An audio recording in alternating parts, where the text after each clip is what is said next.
We want to tell you what we know as we know it. We just got a report in that there's been some sort of explosion at the World Trade Center in New York City. One report said, and we can't confirm any of this, that a plane may have hit one of the two towers of the World Trade Center. But again, you're seeing the live pictures here. We have no further details than that. We don't know anything about what they have concluded happened there this morning, but we're going to find out and, of course, make sure that everybody knows on the air. These are, of course, the two twin Trade Center buildings that are down at the foot of Manhattan, that they really are the beacons of New York. It was there that there was the explosion a couple of years ago, brought about by terrorists. That's all gone through the courts, but this we don't know anything about. We don't know about anything that has happened here other than the fact that there's obviously been a major incident there, and we're going to go to a special report now from ABC News.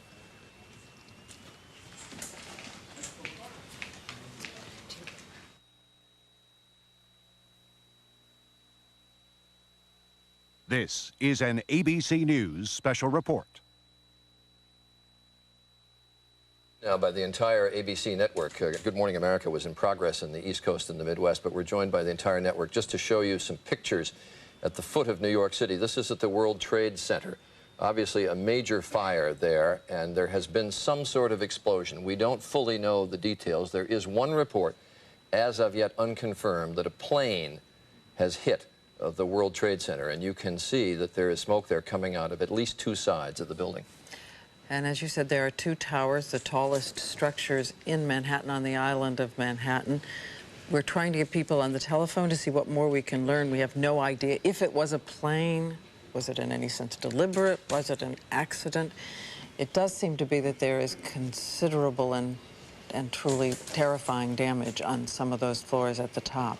This angle is a little deceptive. As you know, there are two Trade Center towers, and the second tower there is hidden behind the first. This is really almost the picture postcard of New York City. It's that and the Empire State Building, I guess, are the two most recognizable symbols of New York. There you can see the two, well, we had there for just briefly the other angle of the World Trade Center towers, but this is confined to one of the towers on the upper floors. These buildings, I think they're 110 stories each, so this would be in the top 15 or 20 floors there. You mentioned earlier that, of course, as we all know, years ago there was that terrorist attack. It took place down on the ground and in the underground levels and the garage levels. But again, that's not to imply that we have any reason at this point to believe that this is terrorism or not. We simply don't know. And in just a few minutes, Peter Jennings is going to be joining us from the news desk uptown, where he's going to tell us everything that he knows. We also have Don Dahler on the phone, and you know he's been with us on Good Morning America for a long time. And Don, where are you, and what do you know? I'm about 4 or 5 blocks just north of the World Trade Center, and at about 10 minutes ago, 15 minutes ago, there was a loud sound that I can only describe as it sounded like a missile, not an airplane. Then there was a loud explosion, and immediately lots of screaming out on the streets. And I don't want to cause any speculation, but that's the only way I could describe the sound, and it was definitely not the sound of a prop plane or anything like that. And am I right? Are you a pilot? Well, I have flown. I do not have a pilot's license.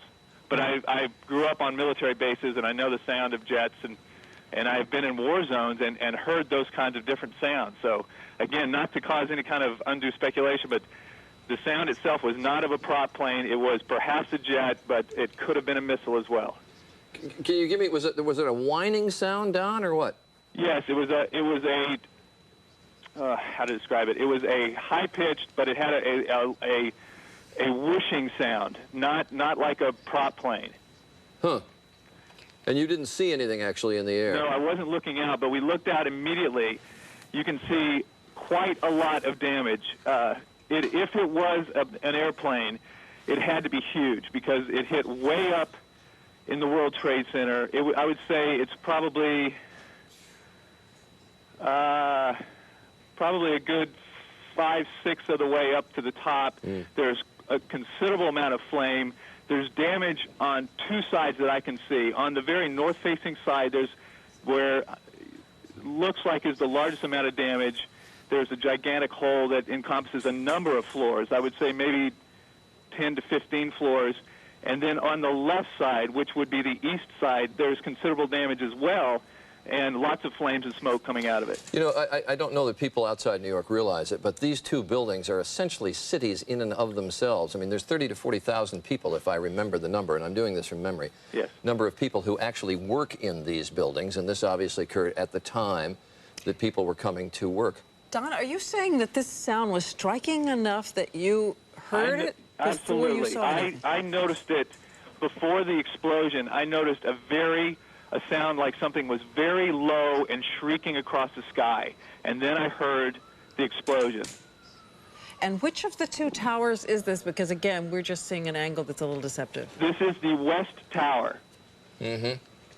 Now, we're hearing somewhat faintly in the background, Don, as you talk to us, sirens.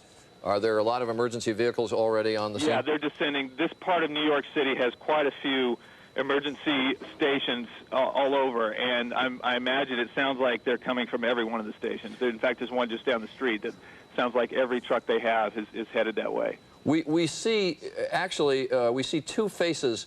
I know you can't see the picture that our audience is seeing, but we see two faces of that tower.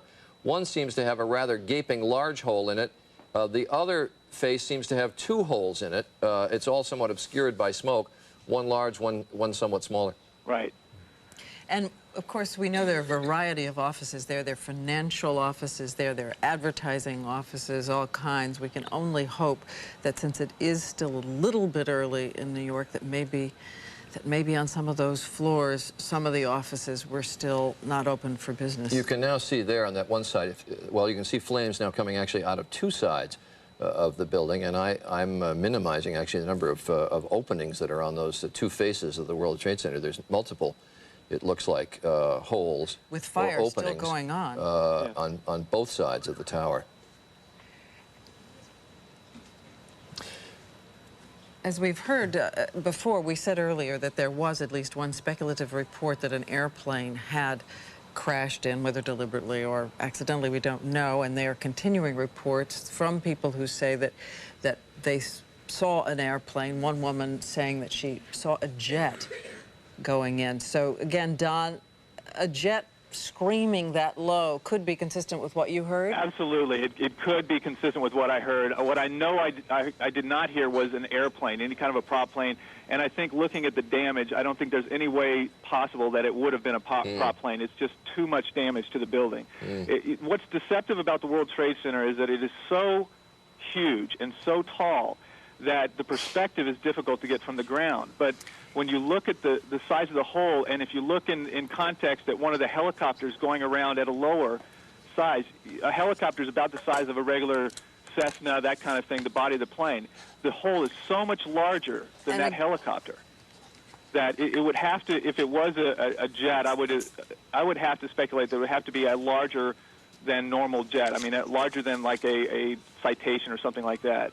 It's just such a gigantic hole, and it blew out the other side. And again, these buildings are almost a city block size building. So for it to have blown in this hole on the north side as well as the west side, it had to be a gigantic explosion. Well, obviously we don't know if this was if it was a plane, and I underline if it was.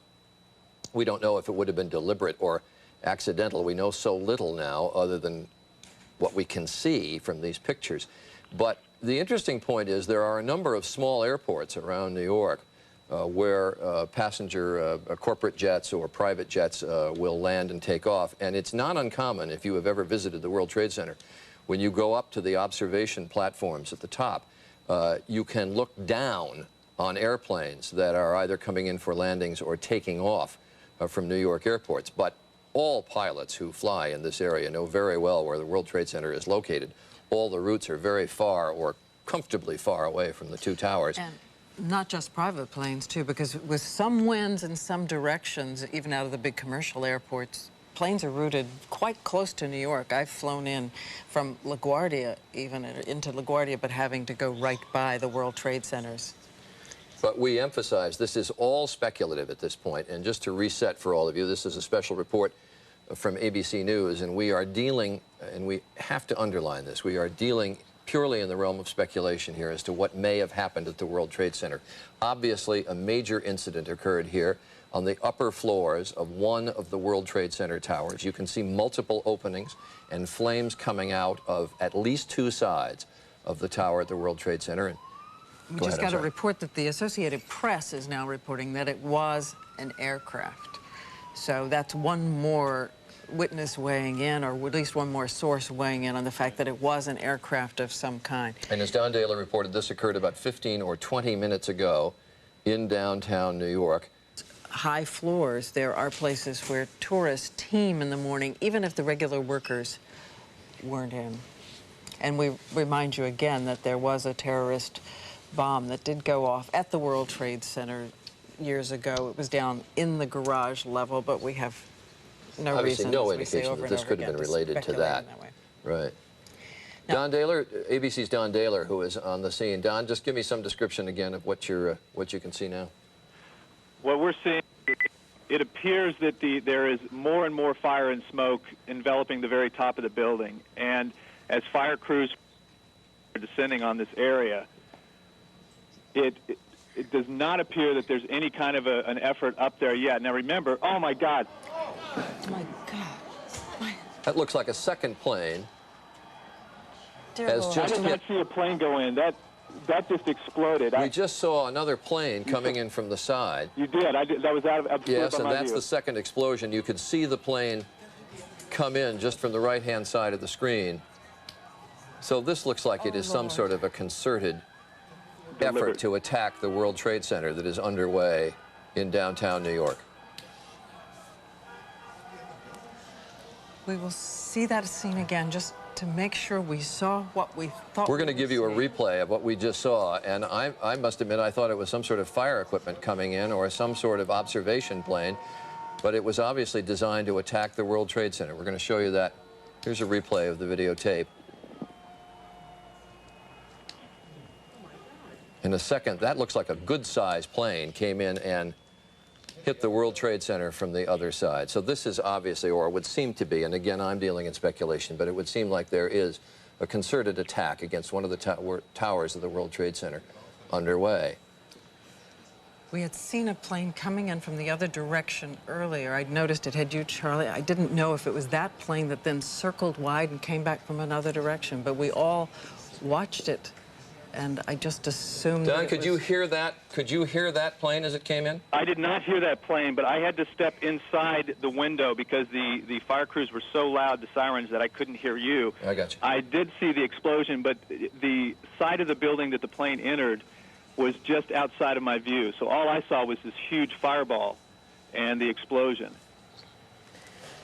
Well, the shot that we've got is now just from one side of the World Trade Center. But this is the shot again. This is moments ago of this second plane coming in, and this is now in slow motion. Oh, this is terrifying, awful. To watch powerless is a horror. They waited for the coverage. They waited for the coverage.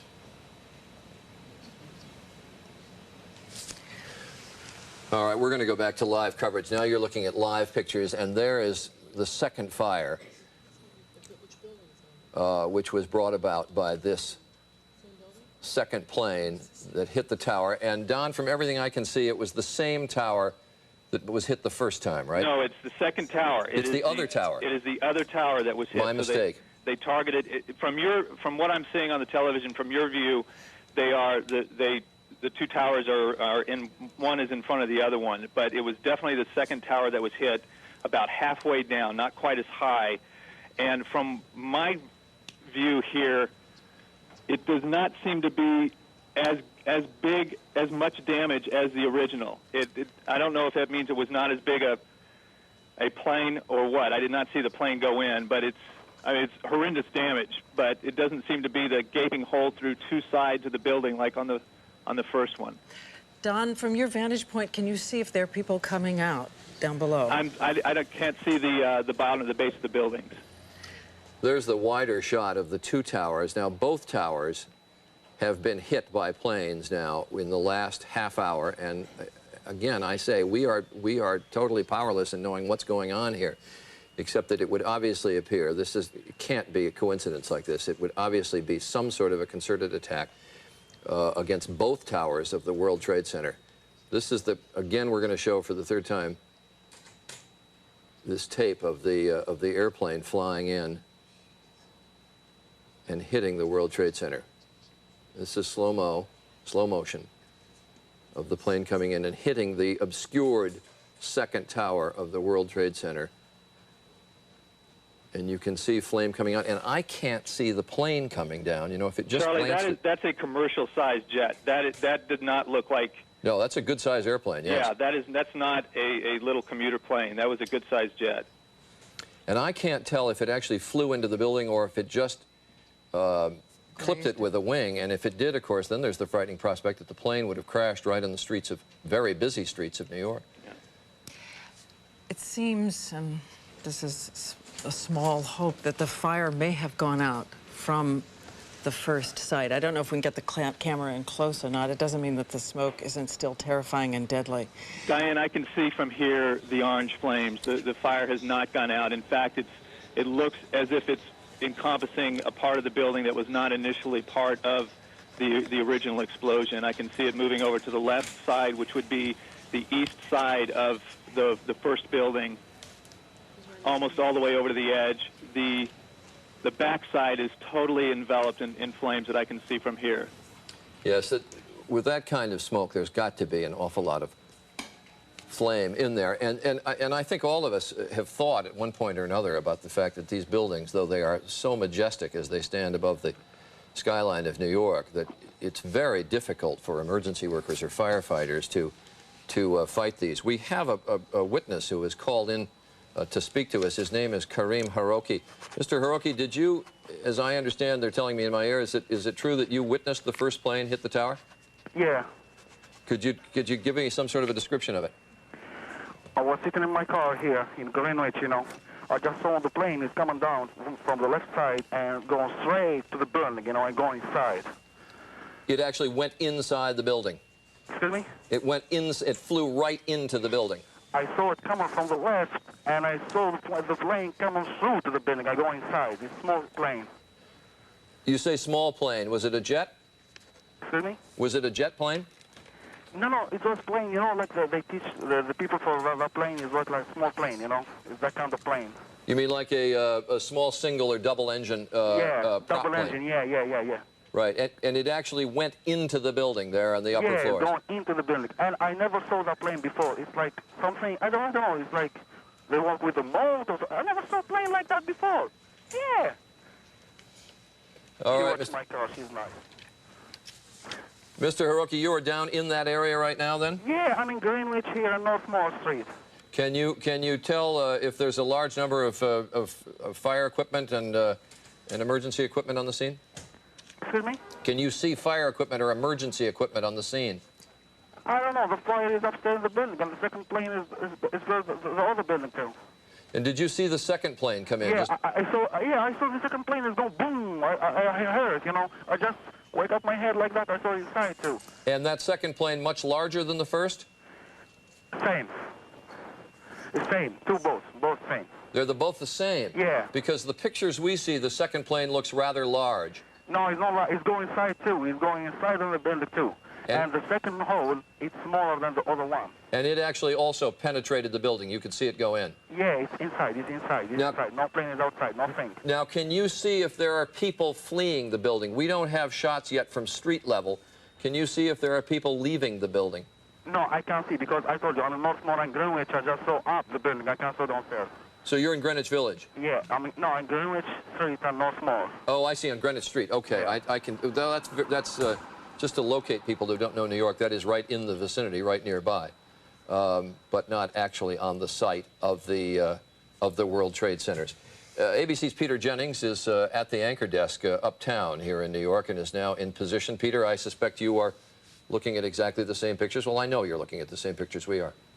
We are, Charlie. We've been watching it from the beginning, and we'll be watching this for much of the day. There is chaos in New York at the moment. There have been not one but two incidents, as Charlie and Diane have so ably reported so far. The second one coming at 9:03, when television was on live, and you could see what was clearly a jet aircraft flying into the second trade tower. Both trade towers now, these 110-story high towers, have now been hit. There is chaos here, or there's chaos in the immediate area. There is confusion in Washington, because now everybody is engaged in this. The Pentagon is involved in this. All the intelligence services are engaged at this in the morning. And as we look at those towers, let's just simply keep looking at these towers this morning. And if you have the feed at home, I actually don't have it here, so somebody could please make sure that I have the photo picture of what's going on. The various airports in the area, Newark and LaGuardia particularly, have already suspended operations. The city asked the Federal Aviation Administration for permission to close down airspace in all of New York, lest there be a third aircraft or some other untoward incident involved. And ABC's John Miller is with me here, who's been listening efficiently to all of his police sources. And John, I gather the city is ordering a major evacuation from a number of public buildings and a number of these very high-profile targets. They're going into what they call an Archangel operation, which is a code name for essentially a major lockdown of the city, evacuating the United Nations building, the municipal building, City Hall, Gracie Mansion, which is the mayor's residence, all things that could be considered potential targets, because obviously, because of the nature of this with two incidents, there is the potential that this is a double act of terrorism, and they are worried about other targets. All right, let's go back to the building itself. John, you work the police radio, if you would, for just a minute. The FBI is already investigating reports that a plane was actually hijacked before this collision, this incident, this attack occurred at the World Trade Towers. In Washington at the moment, the presumption is that this is a terrorist attack, according to ABC's John McWethy, though it's very difficult at the moment for anybody to get a clear appreciation of what has actually happened, because it has happened so quickly. First attack coming just before 9 o'clock Eastern Time, and the second attack, which we could all watch, those of us who are watching television, occurring at 9:03, just 3 minutes after. The president is in Florida, and he has already been told of what is happening.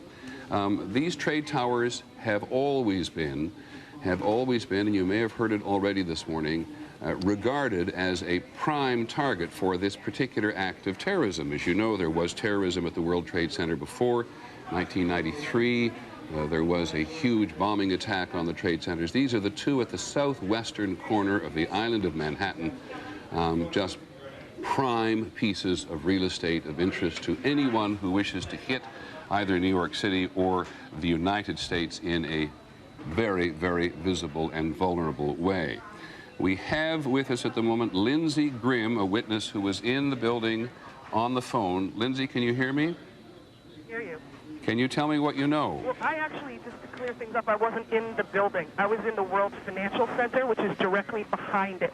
Okay. And our part of the building faces the section, the courtyard where the World Trade Center is. So we ran to the window right after we felt this kind of this sonic boom, as if it were an earthquake, and something just wasn't right. We ran to the window and somebody yelled, "Oh my God, a plane just flew into the World Trade Center." Is this what we think of as the first one or the second one, Lindsey? It was the first one, because I was actually outside for the second one. And the first one appears to have gone into the southern tower, am I correct? Correct. And this second one, did you see the second one? I had my back facing. I was running as fast as well, not running, but walking at a brisk pace away from the two buildings when I heard it, and people just started screaming and running. Now, you know the area fairly well working down there. Is 9 o'clock in the morning the time when people have gathered in very large number? People get there early or get there later? Yeah, I actually just happened. I usually get here a little after 9, and I happen to be here early for a meeting this morning. So, yeah, I mean, you see the general amount of traffic about 9 o'clock. Is that when it happened, right at 9? No, just before and just after 9, okay. in that there have been two. Can you see outside at the moment as to anything that's happening? I am outside. And where are you and what are you seeing? I am west of the two buildings, looking directly at them, and it's difficult to look at. I'll tell you that much. This is not an area which is easy to reach for emergency services. These two buildings hug the Hudson River. There's only the West Side Drive that comes up there. Is there a large amount of emergency equipment descending on the place? There sure is. As soon as I got out of the building, so obviously the first thing you're surrounded by is siren noise everywhere, and you can hear it coming by now, even still. Anything else you know that you'd like to add? Just as I was coming out of the building, I heard somebody sort of ushering people away, and they were saying, you guys got to get out of here, it's a bomb. Many thanks, Lindsey Grimm, who saw this occurring, at least the first, hesitate to call it an attack. The first incident, we'll continue to call it for now, and very much the second one now. That's what it looks like. Both of the towers in the Twin Trade Towers are now on fire. We have no idea whatsoever the measure of casualties inside or the measure of damage inside, though you can only imagine it. The New York City Office of Emergency Management said to us a short while ago they do not know what happened yet. Want to check in very quickly with the President of the United States, John Cochrane, who was with the President in Florida. John? Peter, as you know, the President's down in Florida talking about education. He got up out of his hotel suite this morning, was about to leave. Reporters saw the White House Chief of Staff, Andy Card, whisper into his ear. Then reporters said to the President, do you know what's going on in New York? He said he did, and said he will have something to say about it later. His first event is about a half an hour at an elementary school in Sarasota, Florida. Thanks, John. John Cochrane with the President. President's in Florida today pushing his education reform. It will get wiped off the agenda today in view of this extraordinarily serious accident. For those of you who don't know, the Twin Trade Towers, and it's a popular destination for tourists when they come to New York City. It has financial offices in it. It has government offices. It has lots of access on the top above where this incident actually occurred, where tourists come. It's one of the great views in New York City, and people gather there, certainly at the foot of the building, fairly early in the morning to be able to go and see it. The two collisions, the two incidents have occurred about 2/3 of the way up. John Miller, we haven't, excuse me, we haven't had a aircraft fly into a building in New York, as far as I know, since just after the Second World War, when the Empire State Building. When it flew into the Empire State Building. That's right. A B-52 flew into the Empire State Building then, and this is really the first time there's been anything like that since. John, I was listening as you and Chris Isham, the head of our investigative unit, wandered up here to the rim just a short while ago to saying, one of you, I think, this was something they've been waiting to happen. Who are you talking about? What are you talking about? What we were talking about is there's been a great frustration since the bombing of the World Trade Center, which the suspects later told federal authorities were intended to take the building down, that it didn't have a larger effect. And U.S. intelligence, FBI people for years have heard that they've always wanted to try and finish that job off, to take the buildings out, and that it was another viable target. Interestingly, ironically, whatever you want to call it, the World Trade Center just hired 2 weeks ago the head of the FBI's National Security Division for Counterterrorism in New York to augment and take over their security, pretty much aware of the level of threat that this is as a symbolic target. One of the things that anybody mounting security in the World Trade Center himself will not be able to necessarily appreciate is what has happened at some distance. And there are a couple of reports, speculative at the moment, drifting around, including one on the Associated Press, which says the FBI is investigating reports of a plane hijacking just before the World Trade Center actually crashed. And John McWethy, our national security correspondent, is with us in Washington. John, what do you know? Peter, we do hear that there was a hijacking. It is not clear where that hijacking occurred at this point, but it is one of the many things that U.S. officials are scrambling to try to get a handle on at this point. Anything else, John? What happens at the Pentagon at a moment like this? I know everybody springs into action, but what do? What happens is there is a particular counterterrorism cell within the Joint Chiefs of Staff that goes into an emergency basis at this point. They're investigating all aspects of air traffic in the area, all intelligence that, as they sift through it, may have given them some indication that something was happening. At this point, though, there were no warnings, they say. This morning, As they go back through this information, they may call through it and find some clue, but at this point they believe there was no warning. Thank you very much, John Wychwood. Please call us back as soon as you have something which would call into question immediately, of course, the notion of counterterrorism in an incident like this. Now, nobody who was watching television, watching Good Morning America today, for example, saw, at least those of us working on television, saw a first plane crash into the building. Much of the country watching television this morning will have seen the second plane crash into the other tower. And we have, as you can see from a distance there, until we get our cameras on the ground, producing material which we can put on the air, a pretty limited view. So we have no idea what the evacuation procedure is in the building. We do know... We're listening in the background. At this time, all elevators are out in both towers, according to the rescue workers on the scene. They put out an urgent call for Scott air packs because they're climbing smoke-filled stairwells. They've got to go very high up to get to the target locations, and they're talking about people trapped in the smoke there. And this, of course, is reminiscent of 1993 when the explosions occurred at the trade towers last time. Exactly. John, is it standard operating procedure? You mentioned that all of the other principal government buildings in the city, Gracie Mansion, the mayor's official residence, and some of the other buildings will be evacuated. Is that a fairly standard anticipated operation? It is an existing plan that is on paper, but Peter, I have to say, it's never been put into effect in New York. This is unprecedented, and I think as this develops, you'll see similar plans go into effect in Washington and potential target buildings, because they really have to take the position that they're under some form of attack here, at least as a precaution, until they sort this out. As we wait to get a better grasp of what now becomes a rescue operation of the people in the Twin Trade Towers, we're reminded here that the U.S. officials, according to Pentagon sources, have no warnings today of any kind of terrorist attack. And if you listen to the news on a regular basis, you hear the Pentagon warning Americans worldwide of some impending terrorist attack.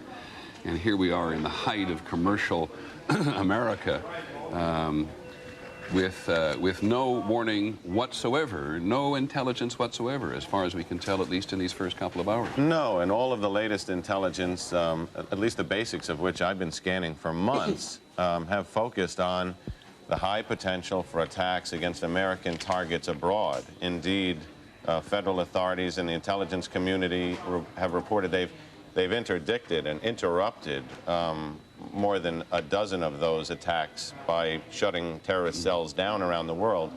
They've always been worried since the first attack on the World Trade Center that there would be another bold strike on U.S. soil. And of course, there are any number of targets which have been high on counterintelligence's list in New York City: the Lincoln Tunnel, the United Nations, the Holland Tunnel, the FBI headquarters, not to mention all of the city civic buildings which John mentions. President Bush is, by the way, going to speak very shortly to the nation about this, and then he's going to return to Washington. And we have on the phone our principal aviation analyst and expert, John Nance. Good morning, John. Morning, Peter. What would you like to contribute to this? Because one knows that it is indeed possible to fly an aircraft into a building if one intends to do so. If one intends to do so, that's correct. And unfortunately, when you've got something that has been as worrisome a target as the World Trade Center, regardless of the way we've hardened it up on the ground, they have apparently, whoever they is, picked the one vulnerable area. The thing that is most disturbing to me is not only the fact, of course, that there are people more than likely in that building that have been directly affected by this, but that we may have an innocent load of passengers. The flash of that second aircraft across the screen is disturbingly close to what you would call the plan form of an Airbus A319 or an Airbus 320, also of a 767 or something of that nature. And that's a large airplane. John, let me go slowly with you, because, and we'll actually put it on the screen again, very slowly, so that we can see it come across screen. Are you able to identify specifically the type of aircraft by looking at this videotape as it comes across? Can we roll that, please? I'm watching that right as it comes across the screen, and it is more than likely not a Boeing 737. That profile, Peter, is very close to an Airbus A320, A319. And who flies the Airbus 320, 318? We have quite a few airlines. Okay, so very few private ones. All right, and John comports a little bit here with at least these initial reports that the FBI is investigating reports of a hijacking just before the second crash occurred. We had no... John, let me just ask you one other technical question about just flying in the World Trade Centers. When the first incident occurred, it was reasonable for people to suspect that that was an accident. From a flying point of view, is the World Trade Center always something to worry about if you're taking off for one of New York City's airports? Not really. And the fact that we have had all these years since that B-25 crashed into the Empire State Building tells you a lot about the flight paths around New York City. You have to be so disastrously out of contact and off course, and so many things would have to go wrong to imperil any of the buildings in Manhattan. The fact that it hasn't happened tells us really how rare a situation it would have to be. John, the FAA immediately asked for New York City airports to suspend operations. We can confirm that Newark and LaGuardia have closed down. And Kennedy and Teterboro and Westchester, they've essentially asked all airports within a 20-mile radius to put a hold on anything taken off. Teterboro Airport, which is in New Jersey, just on the west side of the Hudson River, and Westchester, which is maybe 40, 50 miles north of New York City. They're all suspended operations. Standard, easy to do, John, quick to do? It seems to have been so. Fortunately, very, very quick to do because they're all controlled by air traffic control towers, and they can put a halt to the operations with one phone call. Okay, John Nance, thanks very much. Call us back, will you, if you learn anything. Peter, one of the difficulties they're going to face, as you can glean from this picture here, is the people who are trapped and need to be rescued are on the upper floors, but you see the plume of smoke covers the roof. The last explosion was at the bottom of the building and the smoke rose up, but they were able to make a series of daring rescues by landing, and they... To those of us in the United States, that terrorism of a huge magnitude with which we're somewhat more accustomed in the Middle East and in Africa, given the attacks on the U.S. embassies a couple of summers ago. But a reminder again that as far as international terrorism is concerned, and people's anger and even desperation on this occasion with the United States is going to find itself manifest here on U.S. soil. John, here's the president now in Florida. I wonder if everybody knows there what's going on. We'll listen to him. Ladies and gentlemen, this is a difficult moment for America. I unfortunately will be going back to Washington after my remarks. Secretary Rod Page and Lieutenant Governor will take the podium and discuss education. I do want to thank the folks here at Booker Elementary School for their hospitality. Today we've had a national tragedy. Two airplanes have crashed into the World Trade Center in an apparent terrorist attack on our country. I have spoken to the Vice President, to the Governor of New York, to the Director of the FBI, and have ordered that the full resources of the federal government go to help the victims and their families, and to conduct a full-scale investigation to hunt down and to find those folks who committed this act. Terrorism against our nation will not stand. And now, if you join me in a moment of silence.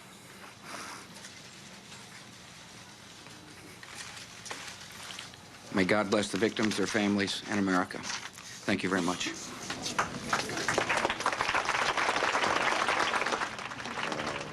President clearly shaken, I think one can say, confirming what we think we all knew, which was that two aircraft in an act of terrorism crashed into the twin trade towers. Nobody was quite certain about the first one at the very outset, but the president absolutely, having talked to the vice president, the governor of New York, the director of the FBI, now believing and confirming that we have two terrorist attacks on the World Trade Center, and the president saying the two things which a president must say at a moment like this: terrorism will not stand, which is an important thing for him to say, but not always necessarily effective, and God bless the victims and their families. John Miller, what are you picking up on the police radio? There was a bit of a stir a moment ago because LaGuardia Tower reported urgently that there was another aircraft moving fast in the no-fly zone now they've contacted that aircraft and they say it's a military aircraft that's rushed to the scene to enforce the no-fly zone and literally be a presence in the area in case there is another plane headed for the building, so that there'll be some at least armed aircraft up to confront it. Just think for a second, John, how you have drawn an extraordinary parallel. We think of no-fly zones as being in southern and northern Iraq, where the Iraqis are not allowed to fly, and if they do fly, are going to be shot down. Now we have a no-fly zone all around the lower part of New York City, and perhaps on the northern area too. All of the areas, airports closed down, and armed American aircraft in the air to shoot down anybody else who wants to take a shot at the place. I mean, those are the reports that are coming across the radio now, and if they're true, it's quite incredible and certainly unprecedented. Well, it would also suggest, as best you can tell, looking at it from this very sort of antiseptic environment that we are all in our newsrooms, is that the reaction has been fairly quick. New York City has an Office of Emergency Management. It's over here on the west side. It's a great bunker. Which the city, ironically, it's located in the World Trade Center complex, although not in the Twin Towers. Just right next door, north of the Trade Towers, in the World Trade Center, in the other northern World Trade Center there. And on an occasion like this is not one they absolutely anticipate when they got going. They're talking very concerned with chemical and biological warfare. They've got extensive plans about that, which they very often demonstrate to the press. I'm going to interrupt myself and everybody else for a second because one of our senior producers, Mark Obenhaus, is on the phone, and he saw the incident. Mark, do you hear me? I do indeed, Peter. Go ahead. Well, I was leaving my house to go to work, and I walked down the street to go to the subway. I was at the corner of Franklin and West Broadway, and as I was approaching the subway, a tremendous roar went over my head, and I looked up immediately, and it was a plane, and much lower than I've ever seen a plane in Lower Manhattan.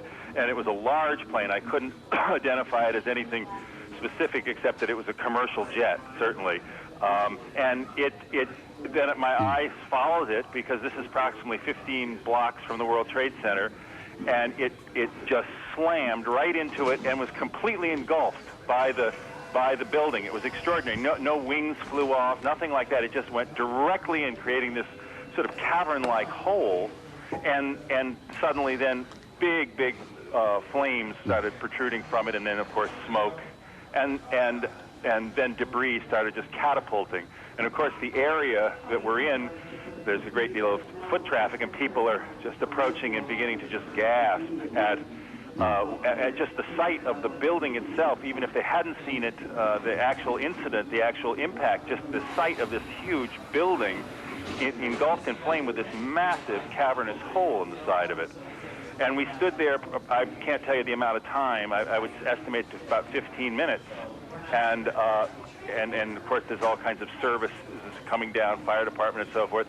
And then suddenly from my vantage point, which would be north of the building, the far tower suddenly explodes in flames. Yet again, a similar kind of an event. And I now see, I've run down the street to my home where I have the television on, and I saw that too was another airplane. From our vantage point, you couldn't tell what exactly it was that hit the second tower, but it was a similar, seemingly almost like bomb blast, and with flames and debris protruding wildly from the building. Mark, let me ask you a couple of more specific questions. You now confirm for us, I think, that it was the first attack on the tower that you saw. Yes. What direction was the aircraft coming from? It was coming from the north. It was coming from the north down over Manhattan itself? Yes. It would have been flying roughly over the west side. I'm on, as I say, West Broadway, which is probably a quarter mile from the river. So it was on a direct path north, from the north, into the North Tower. Do you remember whether it had 2 engines, 3 engines, or 4 engines? I do not. It was very quick. It struck me, the profile, the body of the plane was of such scale that I immediately identified it as a commercial jet. It happened so quickly I couldn't tell whether it had windows on the side or what. It could very well have been some sort of a transport plane, but it was a large plane. As opposed to occasionally down here, you do see smaller prop planes or smaller aviation stuff that flies around here, sometimes doing movies and things like that. But in all my years down here, and I've lived down here for about 20 years, within walking distance easily of the building, I've never heard anything like this, and that's why I just immediately glanced up and just followed the track of this sound and this huge plane that was swooping over my head. Could you see any markings on it whatsoever? No, I did not. It was too quick. I can't give you any kind of identifying help on what it was. Do you remember what color it was? My impression was that it had a tan coloration to it. However, the sun, it was very low in the horizon, and I think kind of orange, and it may have been simply the color of the sun reflecting off a silver exterior. I really am not sure of that. Okay, Mark. Anything else? What's the mood in the environment down there at the moment? As if it's not hard to imagine. And everyone who glimpses it close up, it's quite different seeing it from the ground than on these television pictures that I'm now looking at, because it's close to you and you see what the impact must have been like, and you see the kind of devastation that has incurred by the buildings, and it's just frightening is perhaps even too mild a word. Okay. It's absolutely just a horrible, horrible sight. It reminds you of the worst kind of effects in movies that, you know, you're reassured watching a movie that it's an effect, but this is not. Well, Mark, you and I were supposed to have a meeting not long from now. We'd prefer you to go and work the story, if you would, and call us back as soon as you can. I will indeed. Many thanks. Mark Obenhaus, one of our senior producers on the phone, who saw the incident, describes it as a large plane, not sure what the color was, not sure the number of engines it had, which in his mind, he's a very experienced reporter, reflects the speed and surprise with which this aircraft, this is the first one we're talking about now, just before 9 o'clock, approached the World Trade Towers from the north, causing the first huge gap in the building. And Mark describes the plane being engulfed in some respects by the building. Didn't see wings fall off, saw it go absolutely, totally, almost as he described it, into the building itself. And we now have had one of the enormous difficulties about terrorism, everybody knows, is that you almost immediately get a claim of responsibility, and you may get several, and people's suspicions get ramped up given the obvious nature of people who they think are or know are involved in terrorism around the world. There has been a claim of responsibility, according to the Reuters news agency, made to Abu Dhabi television in the Persian Gulf from something called the Palestinian DFLP. The Palestinian DFLP is something called the Democratic Front for the Liberation of Palestine. It has been for many, many years one of the most militant of the Palestinian organizations, has been involved in violence before, has been involved in other actions before, and it is the first organization to claim responsibility for this, though we have to caution you in all the obvious ways that before the day is over, there may be any number of people who claim responsibility. The White House, of course, has leapt to the forefront of people's concern this morning, and there is a plane circling the White House at the moment, and they're clearing the grounds there. That's a report which may be misleading in that it may presume an attack, whereas we just discovered a moment ago that what we had with an additional airplane in New York airspace was a security operation. I think probably most Americans know that there is no building in the country which has heavily defended, I shouldn't say deemed secure, but a battery of anti-aircraft missiles on the top of the White House itself. We've had an incident, as you know, in the past, several years ago, where a small aircraft landed in the White House garden, and the pilot, mentally deranged, as I recall at the time, was killed. But the White House is certainly been very heavily defended, and this plane circling the White House adds to the trauma that people are feeling today, but we have no idea precisely what that means. John Miller, you're listening. The scene is still in some degree of chaos, but the police have set up a major mobilization point just outside the building, and they've set up a tactical mobilization point. The major mobilization point is for the responding units involved in the rescue. The tactical one is actually an armed mobilization point for security outside the World Trade Center now. Thanks very much. Let's go to the White House. Claire Shipman is on the phone. Claire, what's that we're looking at? Well, that's what we're trying to figure out right now. All we know is it's a gigantic plume of smoke coming from behind the old executive office building, and we're told that the White House itself, the West Wing, at the very least is being evacuated, that our personnel from there are being asked to leave. We've sent people running over there to try to find out what it is, but we don't know yet. Now, the old executive office building is slightly to the west and a fraction to the south. So we are looking southwest from a camera just across Lafayette Park, which is north of the White House. The White House is to the left side, out of your picture. Maybe even the cameraman could give us some appreciation. But you have no idea. Was that an explosion? Did you hear anything? We did not hear it. In fact, we were trying to figure out from the White House what security precautions they were taking around the White House in the wake of the apparent attacks on the World Trade Center, and we suddenly just saw the smoke rising from behind the old executive office building. We have people on their way there now, but it's like nothing I've ever seen. I mean, we've never seen that kind of smoke coming from anything that would ordinarily occur here. I must also tell you, Claire, I think if you think about what's behind the EOB there, you're really down in pretty open area. It doesn't look like a place where a building would be on fire. No, that's right, although there are a number of buildings just behind the old executive office building on G Street that could potentially be on fire, but nothing you would necessarily think of as a target. Apparently, we're also... Claire, let me interrupt you for a second. We now have fire confirmed at the Pentagon. John McCarthy at the Pentagon can hear me. John, please get in touch immediately if you can and brief us in there.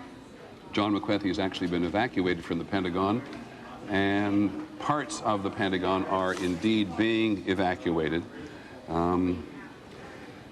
want to hold our breath here, it just seems to me, for a second, and not get into a mode that the country is under attack. But we now have 2 attacks on the Twin Trade Tower Center. U.S. buildings, city buildings completely evacuated in New York City. We have this mysterious black smoke at the southwest corner of the White House, which is to say there's something going on behind the old executive office building. We now have a report that fire has been confirmed at the Pentagon. ABC's John McCarthy, our Pentagon correspondent, who's been plugging in as quickly to the intelligence and counterintelligence units there this morning, has been temporarily evacuated. But that is as much as we know for sure at the moment. John Miller, go back to what you're hearing on your nets. Actually, it's interesting. In New York City, they're reporting on what we're seeing here also, essentially trying to tell everybody that heightened security is important now. John, I apologize. There's a lot of us here. What are we listening to there? Ed Coughlin saying bomb squads Say again. Air Force One out. Say again, please. Come here, John. Ed Coughlin reporting that bomb squads are checking out Air Force One before the president. Good. Trying to correct. So we have bomb squads. I think you're going to see a lot of this, and I think we were talking about this a few minutes ago. In fact, when I was telling you that in New York they were evacuating the municipal building, the United Nations, Gracie Mansion, which is the mayor's residence, all potential targets, I suggested to you that shortly in Washington you'll probably be seeing the same kind of reaction at sensitive symbolic locations. And apparently that's become more than a concern, but perhaps a reality. Okay, we do know, or at least the Associated Press is now reporting, that an aircraft crashed near the Pentagon, and the West Wing of the White House, as Claire Shipman told us, was evacuated amid these threats of terrorism. I guess first of all, let me go to another eyewitness. ABC's Bill Blakemore, one of our senior reporters, has been an eyewitness to the New York incident. Bill, you on the phone? Yes, I am, Peter. Go ahead. I'm down at 12th Street. It looks like we're more than a mile north of this very surrealistic site, and business has completely come to a stop here. Looks like throughout lower Manhattan, people standing in the streets, cell phones aren't working. A few of these phone booths, such as I'm talking to you from now, are working. One man, just shaking his head, said to me a few moments ago, I was supposed to be at a meeting in the building at 10:30 this morning, and then I saw the second plane hit the tower in this flash of light. There's a complete cessation of regular life. There's one delivery man standing here looking like he doesn't know where to go with this stack of beer crates.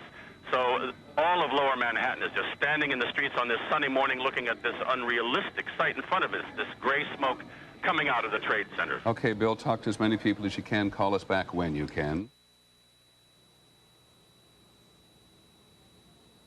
I want to let you know we're going to get back to ABC's special coverage, but we ourselves, what started in New York, is now happening in Washington. We want to get more into that this morning.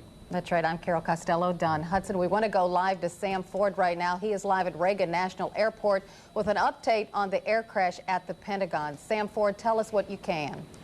Well, Carol, as you can see, there's this huge cloud of smoke behind me, and that is the location of the Pentagon. We had come here to National Airport to, continue our coverage of the situation in New York because the airports had been shut down. No sooner had we gotten here and stopped the car than we looked up, and there was this cloud of smoke billowing from the Pentagon. There had been a traffic accident here at National, and a number of emergency vehicles were dealing with that.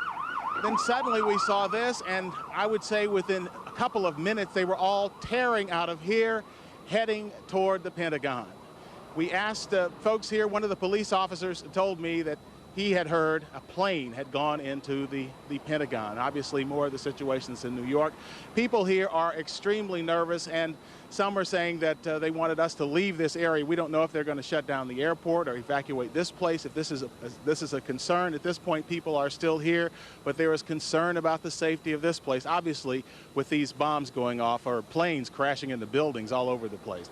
But that's it here. As you can see the smoke, and you can see, paper flying about. Yes, Carol. Sam, a question for you. We understand that there is a tail section of a plane sticking out of the Pentagon, and a plane did hit the Pentagon. Is that true? Well, at this point, Carol, we are at National Airport, so all we can really see is the flames. Now, I understand we have some photographers over at the Pentagon. I cannot tell you exactly, but from our vantage point, we see smoke. Sam, if I can interrupt, we do have an eyewitness who actually saw this event take place. They're on the phone with us now. Is it Mr. or Ms. Gurman? Mr. Gurman. Okay, Mr. Gurman, tell us what happened. I saw a big explosion, a bowl of fire. My window rattled, and I looked at it. It was a big bowl of fire and the smoke coming out.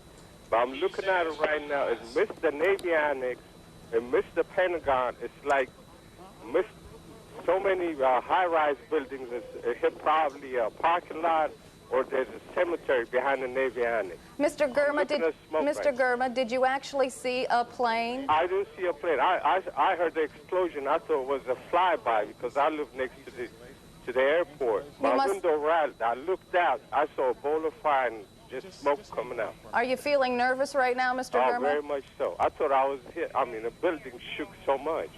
Well, you're not the only one, that's for sure. As we keep you on the phone, and Sam as well, we're now getting reports that the White House has been threatened here. We're also getting reports the Capitol has been evacuated, the West Wing of the White House evacuated to go along with all this. What started at 8:40 this morning, New York, is now threatening, of course, our city, our safety, and a lot of folks and very concerned. The pictures you're looking at right now are from our live cameras. You can see smoke pouring near the Pentagon. Mr. Gurman, do you want to add anything? I can hear you're still on the phone with us. I'm trying to get out of here because I live a few miles from the Pentagon. Okay, you get going, Mr. Gurman. We understand. Thank you for joining us. Let's go to a White House shot that we have right now. The White House West Wing has been evacuated, as we understand. We know that President Bush is not there, but he is on his way back to Washington. You can see the armed guards on top of the White House keeping watch. But at this point, they, as well as we, don't know exactly what's going to happen, but everyone is on standby, as you might expect. And as you mentioned, in case people are wondering and didn't see President Bush in Florida for an educational issue down there, he made a brief announcement about this and said he was on his way back here to deal with it, and of course saying that the terrorist acts will not be tolerated and that they will be looking into it. But after he made that comment is when it happened at the Pentagon. At that time, only the 2 planes had crashed into the Twin Towers, the World Trade Center in New York. We wish you could tell you more about what's going on in our own backyard at the Pentagon. We don't know if there were any injuries. We do know there was a construction scene on the scene at the time. We do know when they heard something explode, they turned around and they started to run. We do not know if anyone inside the Pentagon or around it was hurt. Okay, we have another person on the phone. Janet, are you with us? Yes, I am. We understand that you witnessed this plane, a plane crash into the Pentagon? Yes, sir, I did. Tell us exactly what you saw. Well, I live in a high-rise building just outside of Roslyn, and I was actually glued to the television, and I have an office here, and it's all glassed in, and I saw a plane just coming right in front of my window, flying at a path that the commercial planes do not fly. Not coming into the direction to land at National Airport. How big was the plane? It certainly looked larger. Every once in a while there's a flight path difference for smaller private planes that come in. This was not a small private-looking plane. It looked more like sort of a commuter-type plane. And you said but it was sizable, yes. And then you said it was headed directly to the Pentagon. Yeah, it was heading in the direction of the airport, and I thought, this plane is way too low, and there's no runway that it goes in that direction, and it didn't turn at all. And I just, as soon as I saw it, I knew it was way too low and not on a flight path that I'd ever seen before living here. Okay, and what did you hear? I couldn't hear anything from where I am. I just saw the plane just disappear out of my sight beyond the trees, and then I just saw massive billows of smoke. And then a few minutes later, I heard it was, and it basically is obviously right where the Pentagon is. I can't see the Pentagon; it's covered with trees. Are you in a safe place right now? As far as I know, I mean, I'm in my apartment where I live, so I am on the 13th floor of a high-rise in Roslyn here.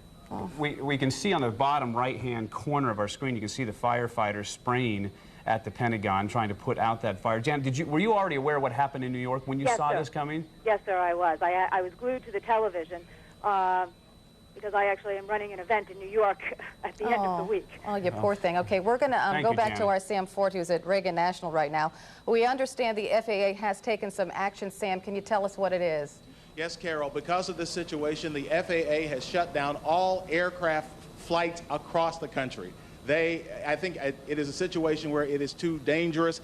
Right here at National Airport, you normally would have planes taking off and landing. There are no planes taking off or landing here. The skies are clear, and there is smoke covering the area. This gentleman is named Todd Nelson. You were just picking up what debris. What is it? Some sort of... It looks like insulation. I was just standing here watching, and all sorts of paper and debris and insulation. I'm sorry, yeah. This was what? All sorts of paper and debris and insulation were just flying down, landing on us over here, and it's just amazing. Yeah, some sort of insulation or some sort of debris that appears to have come from the Pentagon crash coming through the air. You could see papers flying through the air, things like that. So that's the word from here. We're hearing the FAA has shut down air traffic across the country because of this situation. Understandable. Thank you very much. Sam Ford reporting to us live from Reagan National. We have another eyewitness on the phone right now. His name is Charles Tanner. Mr. Tanner, tell us what you saw. I was in the, I live at the Overlook Apartments, and I was doing some exercise, jump roping, and this plane came increasingly fast, almost close enough to, if it headed this direction, to hit the building that I'm in, which is an 8-story building, but it was aiming for the, in the direction of the Pentagon, and then all of a sudden I see this puff of smoke, and I just ran over to Columbia so you didn't actually to get a better view of it. So, Charles, you didn't actually see it hit. You just saw it to a point, and then you saw the smoke? I just saw this plane coming very, very fast, going in that direction as I was listening to you guys talk about what happened at the World Trade Center. And where you live, obviously, it's close enough to Reagan National, but that's not a type of flight path you normally see.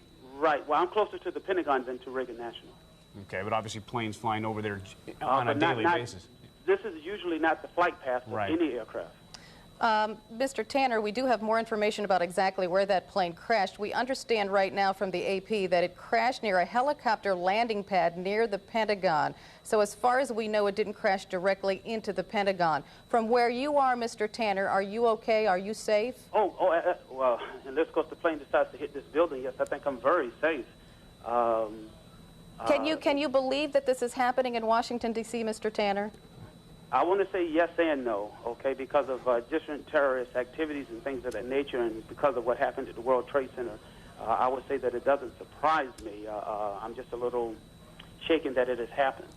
And I'm not sure when we talk about that helicopter pad, if it's the one that's on the west side where you drive by all the time on the main street, that you can see if there's another one there as well that a lot of folks go by that on a daily basis. We quickly want to recap before we return it to ABC News. The State Department has now been evacuated. The White House has been evacuated. The Capitol has been evacuated.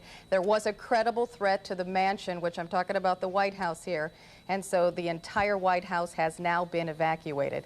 Of course, this all started in New York about 8:40. We want to go back to ABC News and allow them to continue their coverage of this entire and unbelievable incident that's going on. I'm Don Hudson along with Carol Costello. We send it now back to ABC News. Just before 9 o'clock, and the second one was after that. And John Miller, you're listening. Actually, it's interesting.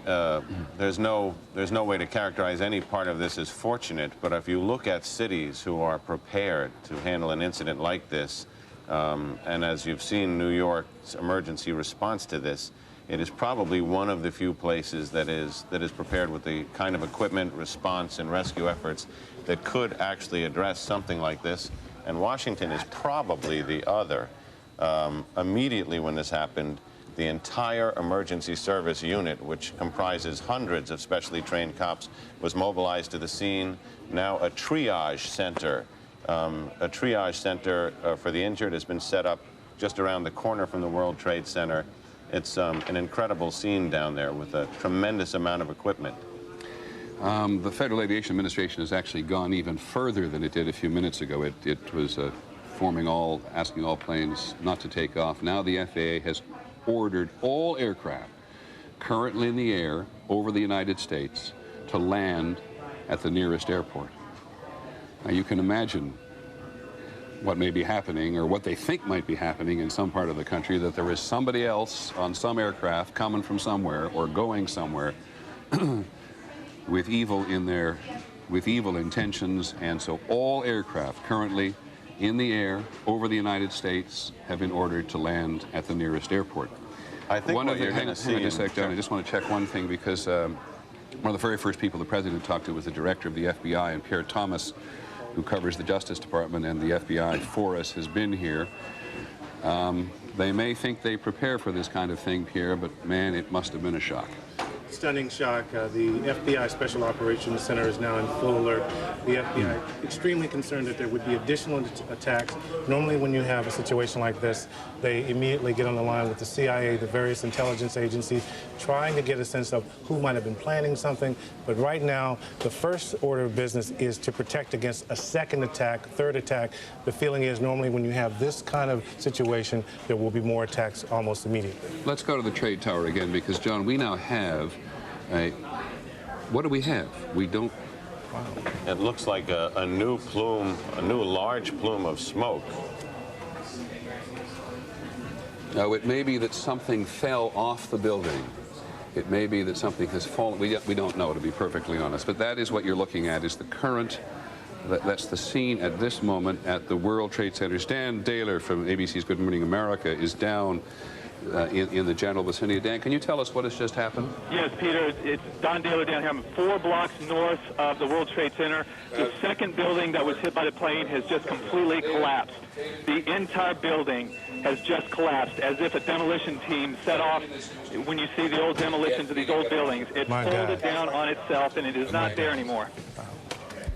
That should be it. Thanks very much, Dan. It has completely collapsed.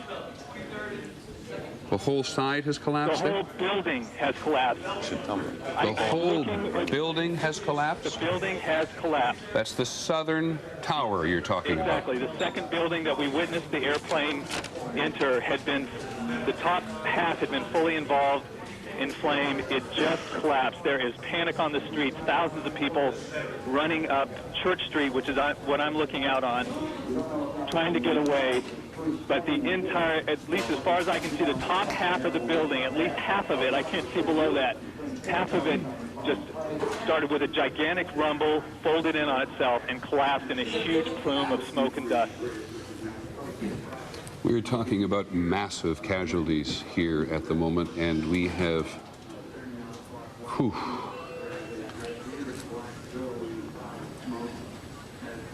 that is extraordinary. There is panic on the streets. There are people screaming and running from the site. The gigantic plume of smoke has reached me, and I'm probably a quarter of a mile north of there. Peter. Now, this is what it looked like moments ago. My God.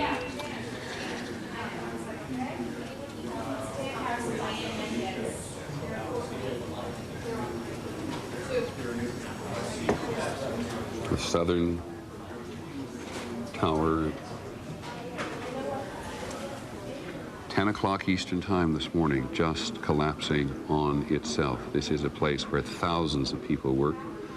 We have no idea what caused this.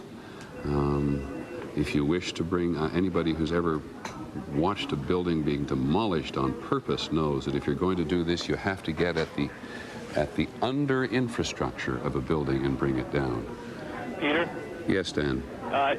what appeared to happen from my vantage point, the top part of the building was totally involved in fire, and there appeared to be no effort possible to put that fire out.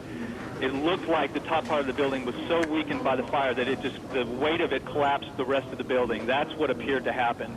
I did not see anything happening at the base of the building. It all appeared to start at the top and then just collapse the rest of the building by the sheer weight of the top. There was no explosion or anything at the base part of it, but I did see that the top part of it started to collapse. The walls started to bulge out, bricks, glass things coming out, and then it collapsed in on itself, and it appeared to just fold down from there, from the very top. Thanks, Don, very much. Just looking at that, I don't know why, but when was the last time the United States was attacked in this fashion? It was Pearl Harbor in 1941. John? From the scene now, there's obviously massive casualties. Usually during these things, there's a little bit of a high pitch, but basic calm over the police radios among the emergency workers. I can hear them screaming, signal 1013, which is the police code for help, calling for help at the triage center, where other people who were already injured have been injured more, confirming that the building has collapsed. Dozens of officers, more civilians are injured. And we don't know, although I'd have to suggest, given the size of that building, what progress the evacuation was in of the tower that collapsed. Peter. Yes, Pierre Thomas. One thing I might add is that in recent years, the U.S. government has been preparing for massive attacks, but it's been primarily focused on biological, often bombing attacks. One of the things I have not heard discussed at all in government circles is the notion that someone would hijack a plane and perhaps fly it into a building. So one of the questions that I'm sure that will come out of this, if this indeed is a terrorist attack, is what kind of defenses did the U.S. have in place to deal with an event like this? Well, we talked about that even, Pierre, just before you came and joined us, because at the Emergency Management Center, which is just literally in the same complex as the trade towers, they talk at great length about their preparations for a biological, a chemical warfare attack, how they closed tunnels. I mean, they've been very efficient, taken it very seriously for many years. I'd be a little surprised if the notion of an airborne attack on a United States target had not been discussed. But the notion of the intelligence services knowing absolutely nothing of what is going on today and saying openly right away they had no warnings whatsoever is, and you say something very important, if this is a terrorist attack. We just keep saying that on a repeated basis. Not having any notion whatsoever of what's going on is to be reminded not only of the efficiency of terrorism, but just reminded of the efficiency of terrorism at this point. It's ironic. There's a chilling story. Lou Scalero of the FBI, who was part of the capture of Ramzi Youssef, who was the mastermind of the last bombing of the World Trade Center, told me this story, that he was flying over the World Trade Center in a helicopter with the suspect, Ramzi Youssef, next to him after he was captured in Pakistan. And as they passed over, Lou Scalero nudged him and said to Ramzi Youssef, you see, it's still standing. And Ramzi Youssef smiled and said to the FBI's assistant director, it wouldn't be if I'd had more money. This was... In other words, more money to buy explosives, more money to run a more efficient operation than the one he ran from New Jersey in '93. Exactly. And I mean, we may have seen the second coming of that plan. John McWethy is on the phone at the Pentagon. Hold it, let me just... John McWethy, we've now heard reports that 3 planes have been hijacked today. Can you confirm that? Jack McWethy at the Pentagon? Okay, then let me go quickly to someone named Don Wright, who saw the plane crash into the Pentagon. Don, are you there in Washington? Yes, I am. Can you tell us what happened? Yes, it was about 9:35, and I was looking out our 12th floor windows at 1600 Wilson Boulevard in Rosslyn, Virginia, and I watched this. It looked like a commuter plane, 2-engine, come down from the south, real low, proceed right on and crashed right into the Pentagon. Went directly into the Pentagon? That is correct. Looked like a deliberate act? A deliberate act, sir. And can you tell me what direction it came from, Don? It came from the south. Came from the south, up along the river, across the land? It came from the south. Okay, and did you happen to look at your watch? We thought it was just a little bit before 10 o'clock. Well, I was watching ABC News, watching the Twin Tower And about the time I saw the plane, I watched it come in very low over the trees, and it just dipped down, came down right over 395, right into the Pentagon. And are you fairly sure that it was what we sometimes describe and recognize as a small commuter plane? Yes, it was. Good, Don. Thank you very much. Appreciate your help. Don Wright, an eyewitness to the crash at the Pentagon. Now, we have had, as I said, reports today.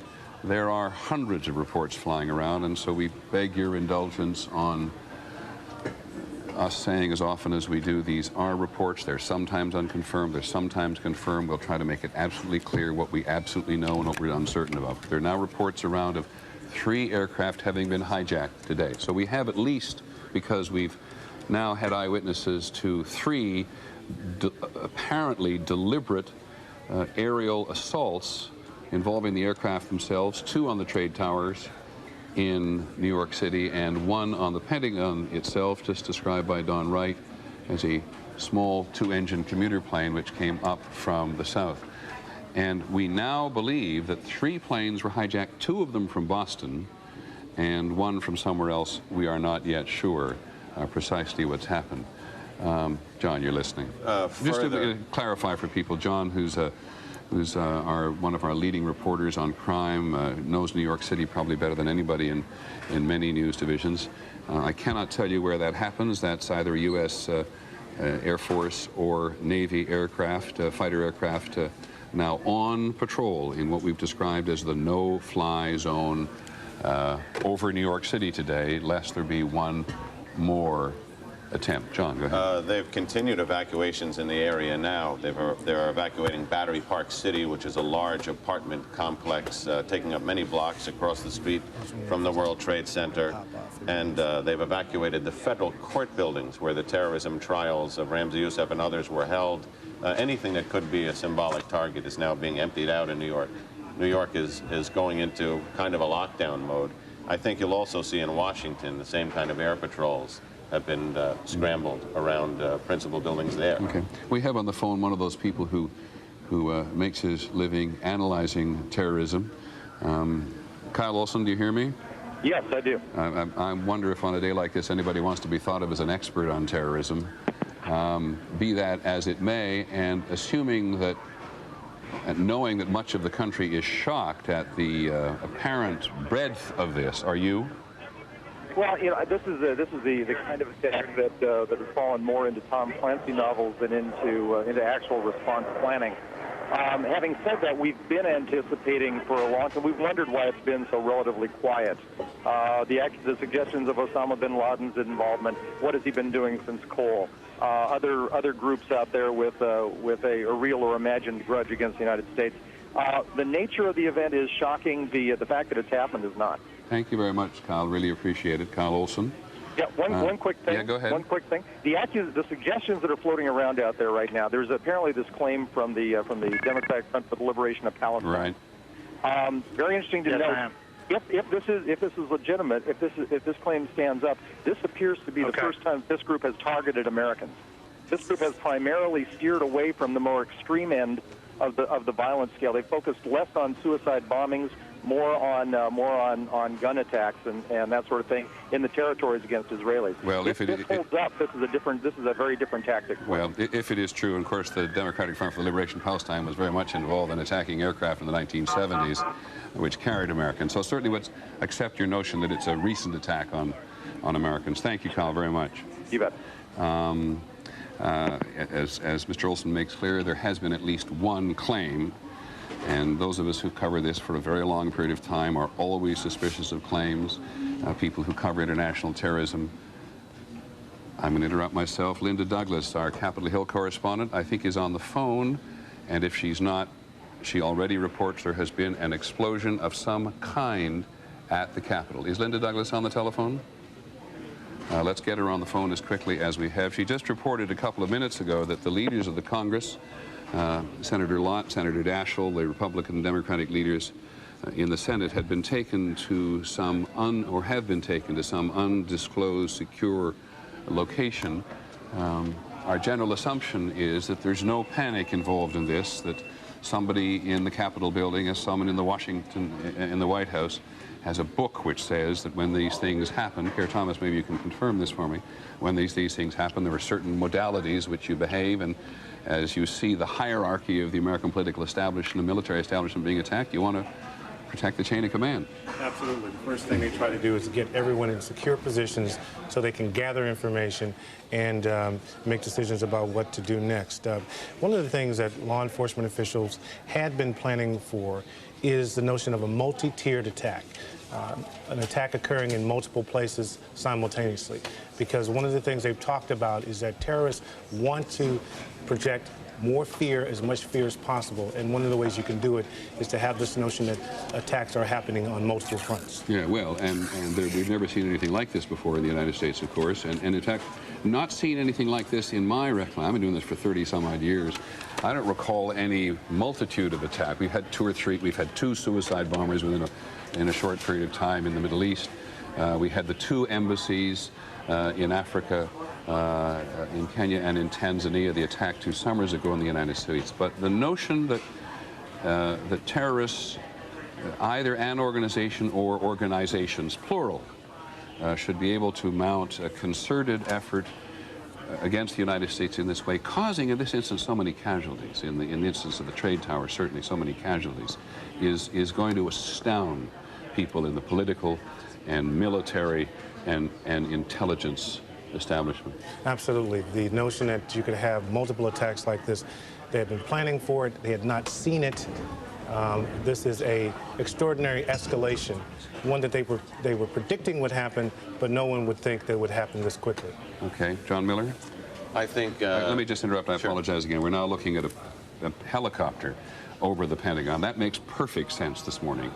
But given the fact that we're all sensitive to the presence of any aircraft, that was a helicopter that just flew across the screen. That is, and as we had at least one eyewitness say this was an attack on the Pentagon from the south. He described it quite confidently as resembling a commuter aircraft, which is to say smaller than a small private aircraft and not as large as a commercial jet. It may have been a prop jet.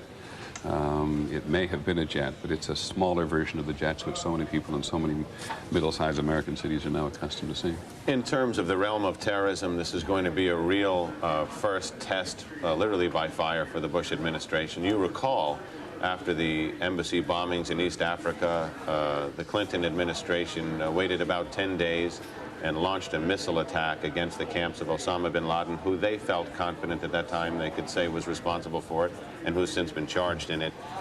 In this case, I think this ratchets up. Excuse me.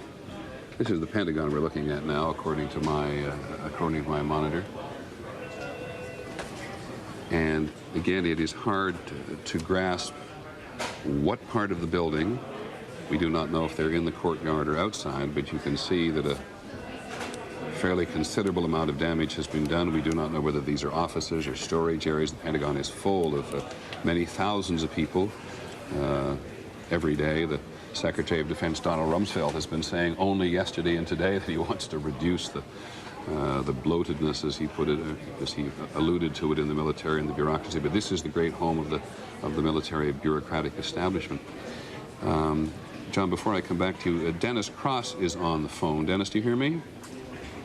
Dennis Cross, do you hear me? Yes, I can, Peter. Dennis, I understand that you were in the World Trade Center when either this or these attacks occurred. Am I correct? That's correct. It was, I guess it was slightly before 9 o'clock, and I work on the 36th floor in One World Trade Center. I work in the insurance industry.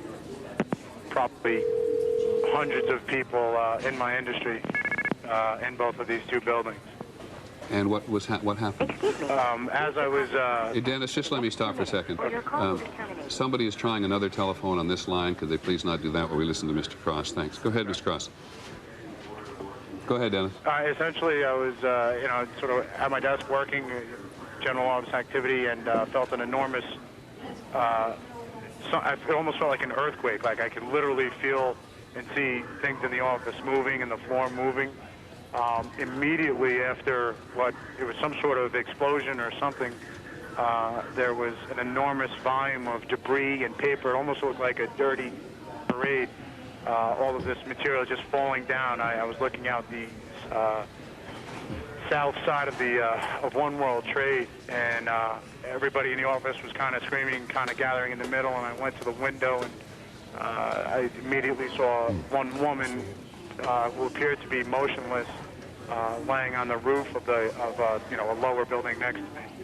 At that point, everybody started to gather their things. They were trying to evacuate people down the stairwell. Did the electricity go out in the building? The lights flickered a couple of times, and then it was weird. It was kind of like there was one sort of rush, and then shortly after that there was another one. I don't know if it was maybe the other tower or if there were elevators in the inside.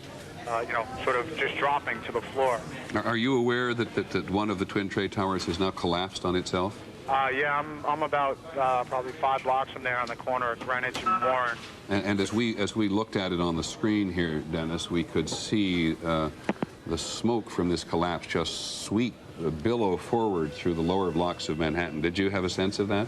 Completely. I was at that point. I'm a little bit northwest, certainly north, maybe to the west side of Tower 1, and I was trying to get to Broadway. My wife works on the other side of downtown here, and I'm still trying to get there, but the smoke, I couldn't see. It was a wall of smoke, and if you were in it, you couldn't see. If you were out of it, you could just see the wall of smoke. It was, how never difficult? seen anything. I'm sorry for interrupting. How difficult was the evacuation? I'm sorry, say that again, Peter? How difficult was it to evacuate the building from, at least from the 110 stories in the building? I would say that it wasn't extremely difficult. It was just slow going down a somewhat narrow stairwell. If there was any sort of people who weren't able to move quickly, then it literally slowed down or stopped everybody. I was on 36, so it wasn't too terrible. When I got down to the 15th or 12th floor or so, there was water coming in from the doors, kind of at our feet level, and then it just was a waterfall down continually down all of the stairs, probably, in some cases 3-4 inches deep. At that, sirens and alarms were going off, and then people started to get a little frantic there. Dennis, thank you very much. Okay, I really appreciate you calling in. You're very Dennis welcome. Krause, who works did work on the 36th floor of the World Trade Center. In this particular tower, which is still standing. There's only one of the trade towers now standing, the other having collapsed on itself not long ago. All of the federal office buildings in Washington have now been evacuated. All federal buildings in Washington have now been evacuated. All aircraft in the skies over the United States have been ordered to land at the nearest airport. All aircraft on the ground intending to go anywhere have been ordered not to take off because the country, this is the Pentagon, because we've just seen a moment ago that at least one portion of one side or building at the Pentagon itself has actually collapsed. And as we warned you, the whole business of responsibility, claiming of and naming responsibility would be complicated. And now we've, from the Middle East, a senior official from the Democratic Front for the Liberation of Palestine has denied any involvement, any connection to a double plane crash on the World Trade Center. It was, in fact, earlier on an anonymous caller who had called Abu Dhabi Television to say that the DFLP was responsible. So for today, we'll put aside as best we can trying to understand who did it, just knowing somebody who did it. Now, one of the planes that crashed into the World Trade Center was, as we said some while ago, American Airlines Flight 11 from Boston to Los Angeles. That has now been confirmed by the airline itself, or at least by their spokesperson, Lori Bassani.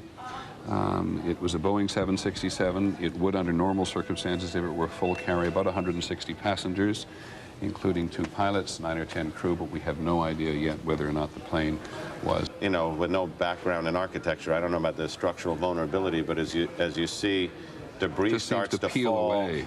Then it cracks, and then it just goes straight down. And now they say that the other tower is leaning. If you look at some of the pictures, it appears to be on a slight angle to the right. Yeah, we They say the fire is also spreading downward now through the tower. And I think there's a real decision to make there. I have not been able to hear whether they're keeping people in there to fight that fire or they're just leaving it empty to let the fire burn itself out, because they're going to have a real problem with people in there if it's in jeopardy. At the same time, New York firefighters have a reputation of staying until the very end, and if there are civilians in that building which need to be rescued, and clearly there are, then there's no way the emergency services, I can imagine, are going to pull out at this point. And if the elevators are disabled from that height, there's no fast way out. Precisely. 110 stories down, and this appears to have occurred, this occurred about 2/3 of the way up. ABC's John McWethy now confirms for us, we've had from an eyewitness, or he adds to our eyewitness, saying that a small plane heading north, which is exactly what our eyewitness a little earlier told us, exploded at the base of the Pentagon, at the base of one wing of the Pentagon. They evacuated everyone inside, and there was subsequent concern, which may have led to the FAA decision to ground everything, that there was concern that another plane might be inbound towards the Pentagon. And by grounding everything, of course, by ordering everything to be grounded on all radio channels to all aircraft that are flying in the area, it puts the military, Pierre Thomas confirmed for me, it puts the military in a position to take aggressive action, as the White House did when other aircraft have come close in the past. Absolutely, absolutely. What it allows them to do is to get a better sense of incoming. If you're ordering everything down, you're essentially clearing the sky so the Pentagon can see what's coming in. Another question that they have to look at here is whether any of these planes might have been laced with explosives to cause the additional collateral damage once the impact occurred. Yeah, these in every instance, well, I shouldn't say in every instance, certainly in the instance of the Pentagon, it looks more than a single aircraft just exploding on the ground. But again, we don't know precisely the size of the aircraft. We won't speculate on that. But Lisa Stark, who covers aviation for us, confirms that it was American Flight 11 to Los Angeles. There were 90 passengers and crew on board. And there was a second plane. Help me understand this not. So we believe that the two aircraft have flown into the trade towers. Both belonged to American Airlines. And they had both been hijacked, and there were 90 passengers and crew on the first plane and 60 passengers and crew on the second plane.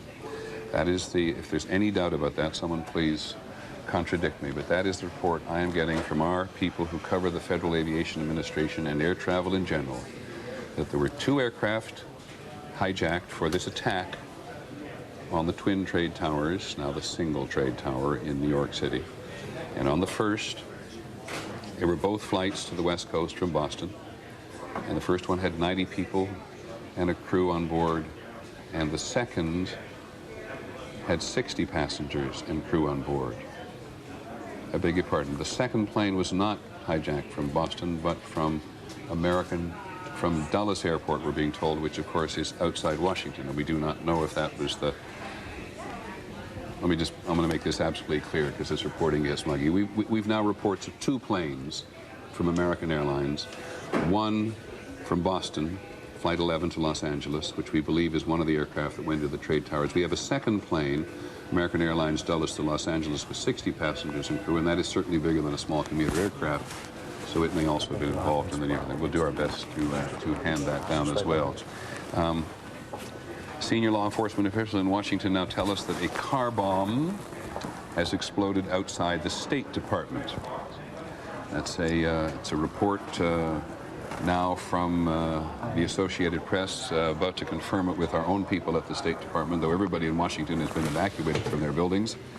But a car bomb has now exploded outside the State Department. And John Miller, I see you writing quite frantically on something else.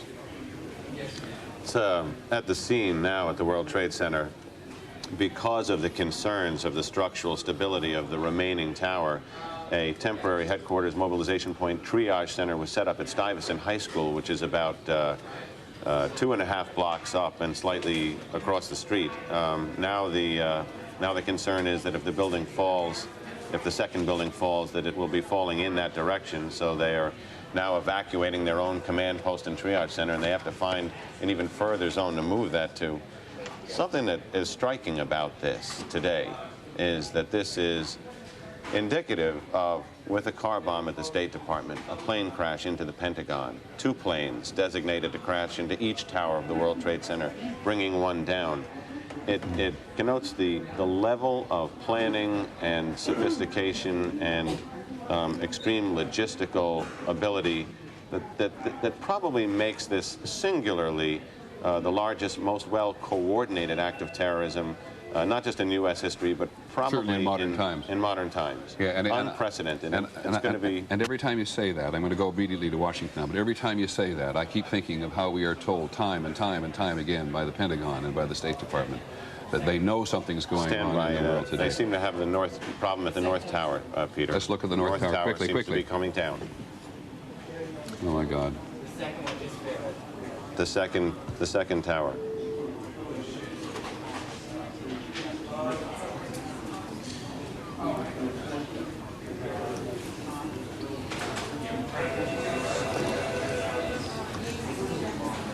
It's hard to put it into words, and maybe one doesn't need to.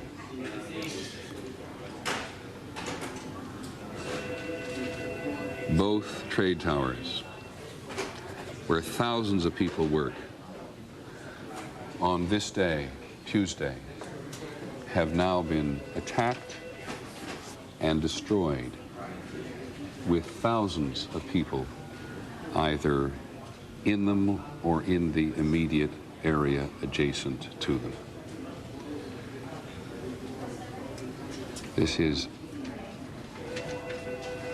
There is simply no way to accurately describe the emotion this evokes in people all over the world, friends of the United States and enemies of the United States as well.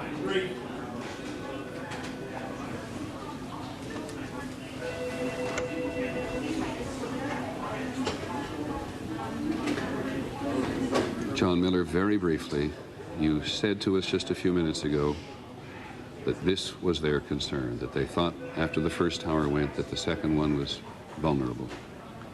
There was constant intelligence that terrorist organizations, and specifically that financed by Osama bin Laden, was trying to mount another series of attacks against the United States. Of course, they thought of the symbolic targets. The most symbolic was the World Trade Center because it had been attacked yet not brought down.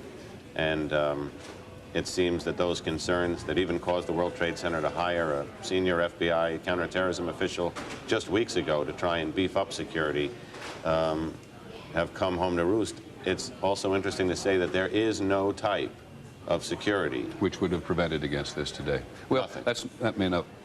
I was going to say that may not altogether be true, because security operates in waves and concentric circles out around the world. Now we've lost the picture from there, so now we have it again. Well, wherever you are in the United States or in the world today, the landscape of New York City has just been changed. And one has to assume that thousands of lives have been extinguished. And it may be presumptuous to say thousands, but thousands of people work in these buildings, and given the difficulties of evacuating these buildings, where, as we've said several times, the elevators may not have been operating, and were not operating in at least one tower, tower number 2, the first one which is to go. That is the second attack on the southern tower, the first higher on this end of the tower, but both those towers have now gone. And here's a picture that doesn't exist anymore, because that's not a live picture anymore.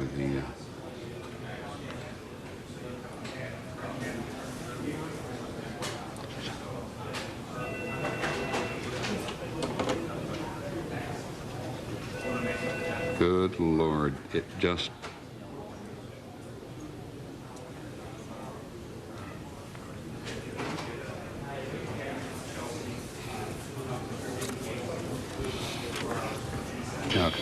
ask where this picture is from? Do we know where this is? This is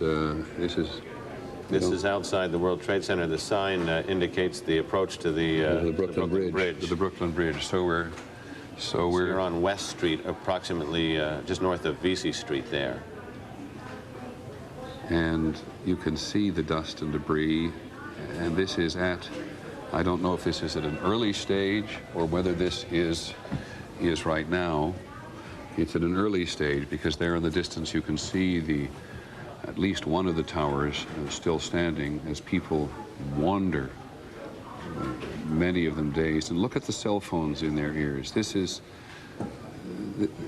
in a cell phone society, and this is certainly true in the Middle East, people on their cell phones all the time, seeking and offering reassurance to their families and their friends that something has happened. In Israel, and at least those who have them in the Palestinian territories these days, there's constant traffic on the cell phones because there is such tension in the region and such tension here today, which is extraordinary, that people wanting everywhere to reassure or find out about what has happened to those who are near and dear to them. One thing we should update for people listening, particularly in this area, who may have been worried, there was a concern that if this building... You mean in the New York City area? Yes. There was a concern if this building fell that it would land on the center they had set up at Stuyvesant High School, where the students were still there. The reports from Stuyvesant High School now are that everybody there is okay. Stuyvesant High School, the high school in the adjacent area, which the city and the state authorities set up to deal with the casualties that they could get out of the building or had occurred adjacent to the building. It is just clear that a lot of people, we do not know how many, got out of the building. And it is going to take time. It is going to take time. The New York City Office of Emergency Management, which monitors the city and all its vulnerable points, said when this whole thing began this morning, they could not get an immediate handle on precisely what was happening. And it was only, you've seen this before, this is a recording of precisely what happened when the second tower went down.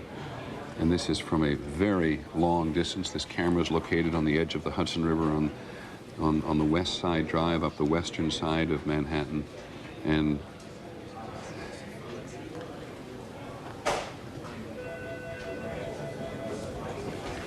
I cannot say this is something that people never believed they would see in the United States because, of course, Oklahoma City was when we all had that reaction, when Americans experienced terrorism in the heartland for the first time, believing in many cases that it all happened somewhere else.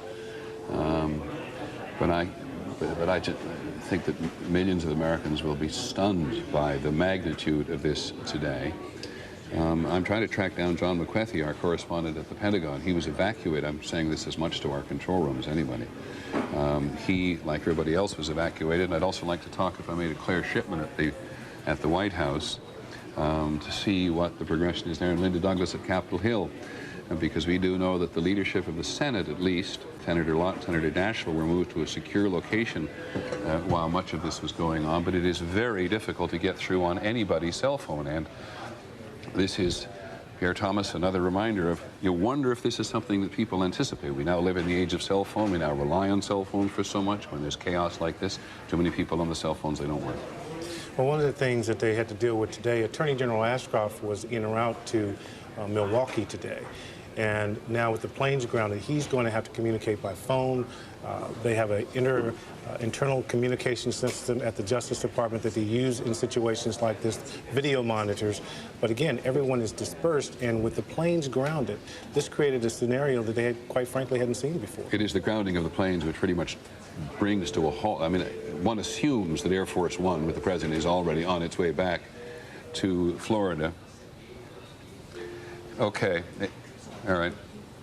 Thank you very much. ABC's John McWethy is on a cell phone at the moment, and while he cannot hear me, somebody can tell him to start talking, please, and we'll listen.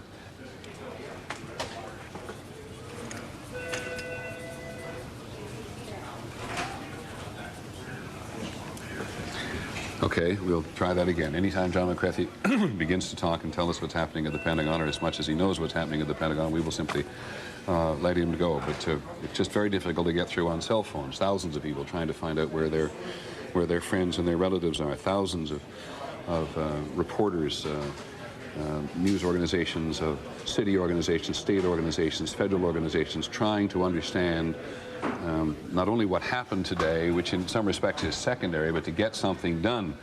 And there's just so much agitation around. You get a report just a couple of moments ago from the security at the Capitol Police saying that they believe a hijacked plane may be bound for the Capitol. There's an intensity in the air and a fear and a trauma in the air at 20 minutes to 11 Eastern Time in the United States, 20 minutes to 8 on the West Coast, or in the western part of the United States. The day has just beginning, and all of this has happened in just under an hour. The first attack on the Trade Tower was just before 10 o'clock. The second one came at 3 minutes after 10. We have a strike on the Pentagon, which came a little after that, and the country is just riddled. 9 o'clock. 9 o'clock. 9 o'clock, I'm sorry. The country's just overrun, as it's inevitable it would be with rumors. I'm curious, John, in terms of the emergency operation that you monitor, are they in a sense of panic? Are they or just in a sense of chaos? In a sense of chaos. There was a brief sense of panic, which is understandable when the first tower collapsed. By the time the second tower collapsed, they were prepared for it. There were numerous other injuries. The level of coordination is incredible. The FDR Drive, which is a main artery, has been shut down for the purpose of keeping it clear for ambulances to go to hospitals. They've anticipated that the lower Manhattan hospitals in New York City will fill up, so they have started to arrange helicopter flights to go to hospitals further out in the circle. They've really been pretty well coordinated throughout this. If you can possibly be coordinated during a series of spontaneous events that amount to disaster. This is war, and war by another definition. We did manage to get Rebecca Cooper, one of our reporters, on the phone from the White House. That's how difficult it is at the moment to communicate. Rebecca, do you hear me? Rebecca Cooper at the White House, do you hear me? All right, the same case with Rebecca as with John McCarthy at the Pentagon. If we do hear from them, we'll simply interrupt and let them get on talking. Yeah, Rebecca, do you hear me? Yes, Peter, I hear you. I'm in the basement of the 815 Connecticut Avenue. It's a building across the block from the White House, across the park. You know where that is, next to the Chamber of Commerce. I had to come down here because, as you said, none of the cell phones are working. I'm in the engineer's office, and they've given us their phones to use. There's a real dichotomy here at the White House, Peter. Tourists who still are not fully aware of what's happening across the nation are standing there watching with curiosity. They keep getting moved back, but those of us who are inside the White House realize the severity of the situation. I was inside the White House this morning trying to gather information for you when we were told by a very nervous White House security staff that they feared a plane was headed to the White House, and we heard planes indeed overhead, and they quickly evacuated all of us out of the White House. Now, I just got off the phone with my own crying mother who was very worried about where I was, and I will tell other mothers and fathers of people who work at the White House and reporters who work at the White House that most of the White House has been evacuated. In fact, in the building where I am now, people have cordoned up other offices to try and coordinate the federal response to this. There are actually phone calls being placed to the legal counsel of the FAA from this building because they don't have cell phone connections. They are out of their offices. They are doing a good job of coordinating the federal response from here, but they are having to take all kinds of emergency measures to coordinate this response. But even the White House chef, who just days ago was preparing a lovely state dinner for President Fox of Mexico, I saw him and I tried to speak to him, and frankly, Peter, he was too rattled. He said he couldn't speak, and he was with his staff, and they were all very anxious and very worried because, of course, they did know what's going on in the country today. Many thanks, Rebecca Cooper. And if you just see that picture that was going by as Rebecca was talking, you get a real sense of what the urgency was in the White House. First of all, the White House police came walking out, and then people began to run out of the White House. In and of itself, astonishingly astonishing, because we live with the notion that if there is any place in the United States which is fiercely protected, including an anti-aircraft battery, at least one on the roof of the White House itself, this is the place where the president and the vice president, of course, are to be secure. Claire Shipman is on the phone from the White House. Claire, we are now looking at what appear to be fairly relaxed security officers on the roof of the White House, looking at in the distance as they always do, talking occasionally to each other. There doesn't seem to be a high level of tension there. What's it like on the ground? Well, there's considerable tension on the ground, Peter. We are actually looking at a similar picture because we're across the street from the White House now in the Hay Adams Hotel. The entire area around the White House has been completely evacuated. It's very quiet. The police seem tense. They're carrying automatic weapons. We've also seen a couple of what appear to be fighter jets overhead. Everybody in this area has been sent home from all major government offices. It's a reverse commute. The highways, we're told, are just jammed. As you know, President Bush is on his way back to the White House. They've checked his plane considerably before sending him on his way. But as you mentioned, these guys on top of the White House roof are almost always here. And ever since that incident a few years ago when a plane actually landed on the White House lawn, they've upped security measures so that they wouldn't have any other aircraft nearby. And that may be why they seem a little more relaxed than other areas around town. As you know, the AP has been reporting that there was a car bomb that went off at the State Department, and a lot of people are talking about that. And there's also been some report that there were bomb threats on Capitol Hill, but we're still trying to find out more about that, Peter. Thanks very much, Claire. There are indeed reports from the Federal Aviation Administration that there are possibly 1 or 2 more planes that have been hijacked this morning and are still missing. When you think of the number of aircraft that crisscross the United States, not to mention fly overseas every day, this is the Pentagon. This is the Pentagon. This is live coverage from the Pentagon now, which gives you some sense of the force with which this aircraft, described to us as a small commuter-sized aircraft, flew into a side of the Pentagon coming from the south this morning. And again, the communications in the country are so difficult at the moment, and as you've heard beginning to hear from everybody, the cell phone network is choked for a variety of reasons, that it's hard to get a handle at this point on casualties at the Pentagon or the extent of damage. The one place in which we can be focused, because it is such a small place, Manhattan, 11 miles long, is the Twin Trade Towers. And by some remote chance, if you've just joined us on television, the Twin Trade Towers in New York City have been destroyed, with hundreds, presumably, or perhaps thousands of people in them. Each of the 2 towers was struck today, attacked today by an aircraft, one of which at least we know was hijacked. And this is the second tower that went just a few minutes ago. A scene of chaos and devastation in the lower part of New York City, right on the edge of the Hudson River. Everybody in the United States is familiar with the Twin Trade Towers, and we have no idea whether there were tourists there who show up every morning to go and stand on the top of the trade towers, because it is one of the most expansive views southwest and north of the city and the area itself. Bill Blakenmore is down there. Bill, do you hear me? I do, Peter. Go ahead. I'm just north of Canal Street, just a few blocks north of the Trade Tower area. Throngs of people have been, of course, moving north, some of them silent, most of them looking stunned, just saying, we're just trying to get out of the area after both towers have collapsed. We're seeing Delta Wing jet fighters circling overhead, just one at a time.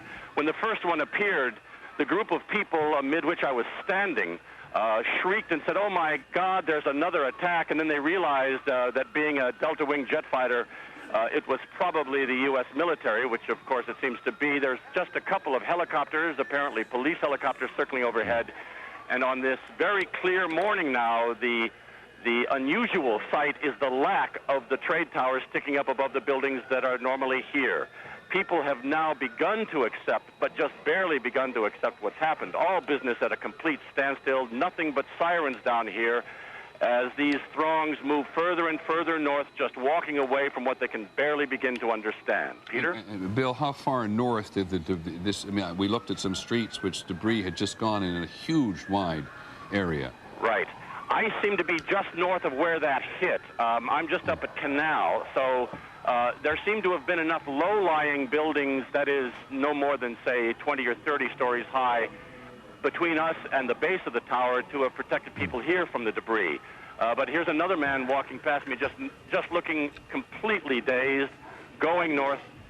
2 or 3 other women. The crowds are beginning to thin out now, as most of the people who were just standing around and watching were working there. One woman came up just talking a mile a minute with her daughter and her friend and her daughter, describing how they had gone to their school this morning. She was about to go to the trade tower to pick up something from a shop there when her daughter said, "I want a sandwich, Mommy," and so she stayed back. She said, "Otherwise I would have been there." They're still trying to understand how they're so lucky not to have been over there. There must be thousands of such stories here this morning, Peter, of those that were the lucky ones. Thank you, Bill. Please stay in touch as often as you can. It's now 10 minutes to 11 Eastern Time, 10 minutes to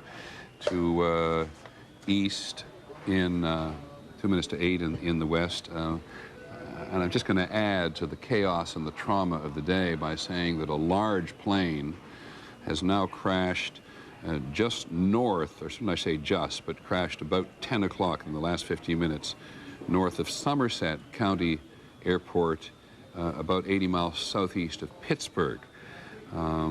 This is reporting from one of the Pittsburgh television stations as a result of a 911 call from the airport itself. There are no other details on this crash yet. And it's not clear whether the crash was related to anything else that has happened in the country today. But the plane, which was believed to be a Boeing 767, crashed about 10 a.m., just about 8 miles east of Jennerston, Pennsylvania. People in the area will undoubtedly be reporting in more clearly to us on that. The New York mayor's race is having a primary today. That has now been canceled. Both on the Republican and the Democratic side, there was I apologize for interruption. Somebody's trying to say something. Go ahead, please. Okay, just stand by just for 1 second. Fred there? Yeah, Fred, pick it up. The New York mayoral primary has been canceled today, and as we said, there's reaction coming in from the Middle East, including a claim of responsibility, then a denied responsibility, now a message from the Palestinian President Yasser Arafat condemning the aircraft attacks on the World Trade Center and sending the condolences of the Palestinian people to those who have been victimized by it. Outside the Pentagon, another member of our ABC News staff, Chris Dreer. Chris, can you hear me? Yes, I can, Peter. So would you tell us what you can see? Yes, Peter. I'm standing at the fringe of Arlington Cemetery watching the Pentagon as the top of it caves in. There's a lot of black smoke, a lot of twisted debris. The Pentagon itself has caved in from the top. There is much fire coming out of the windows. It looks like something from World War II, Peter. Chris, can you tell me, it's a little hard to tell on television, how much of the building has collapsed? How wide is it? How deep is it? Do you have a sense of that?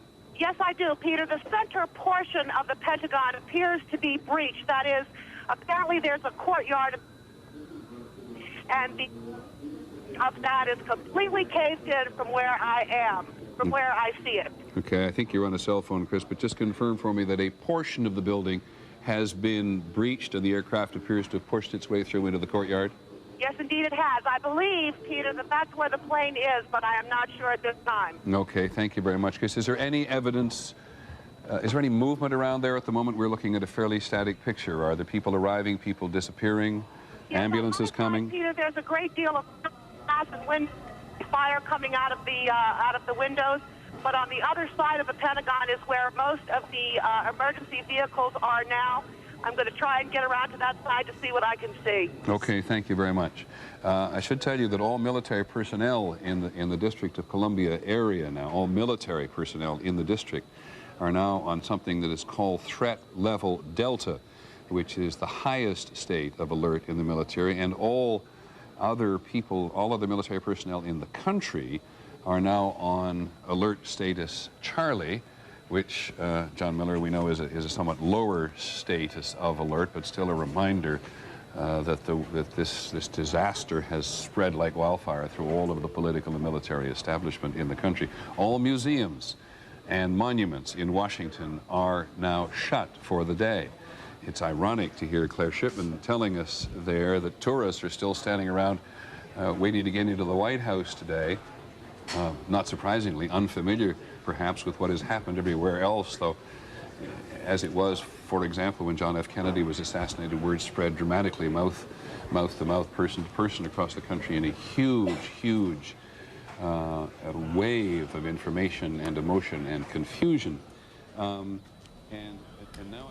Good morning, I'm Del Walters in the ABC 7 News Studios. We are interrupting ABC's coverage to bring you up to date on the developments that are happening here in Washington. I'm joined by Carol Costello.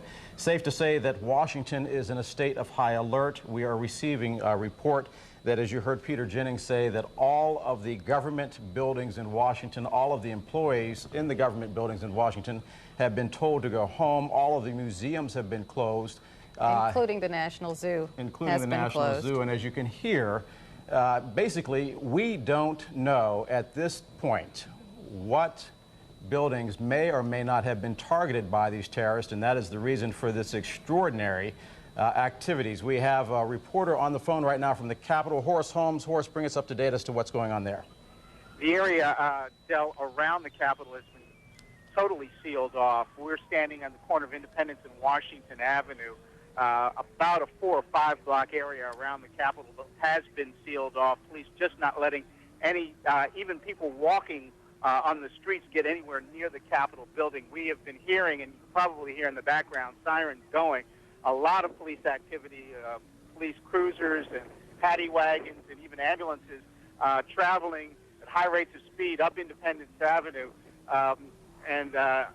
When we arrived on the scene, there were people everywhere in the streets. All the buildings around the Capitol building have been evacuated, so there are workers at HHS and the FDA, and the Department of Education, all out in the streets just kind of wandering around asking police officers, where do I go and what do I do, asking them, can I get to Union Station, asking them if the subways are operating.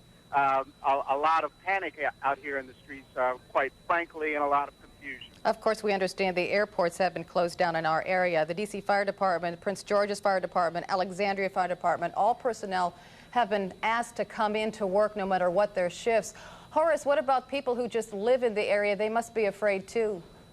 Yes, as a matter of fact, they can't, people who live just in Capitol Hill can't get to their homes right now because police have just totally sealed off this area. We've seen a number of people who say, well, I just live right down the street there, and police are saying, I'm sorry, but we can't let you into the area around the Capitol. We understand from also the State Department, there were initial reports that a car bomb had exploded there. We understand now that no car bomb has exploded at the State Department, although it has been evacuated.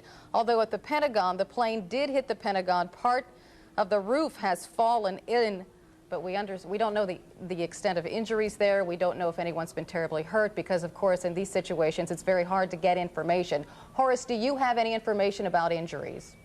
No, have not heard anything about that at all. Horace, what about with regards to the members of Congress?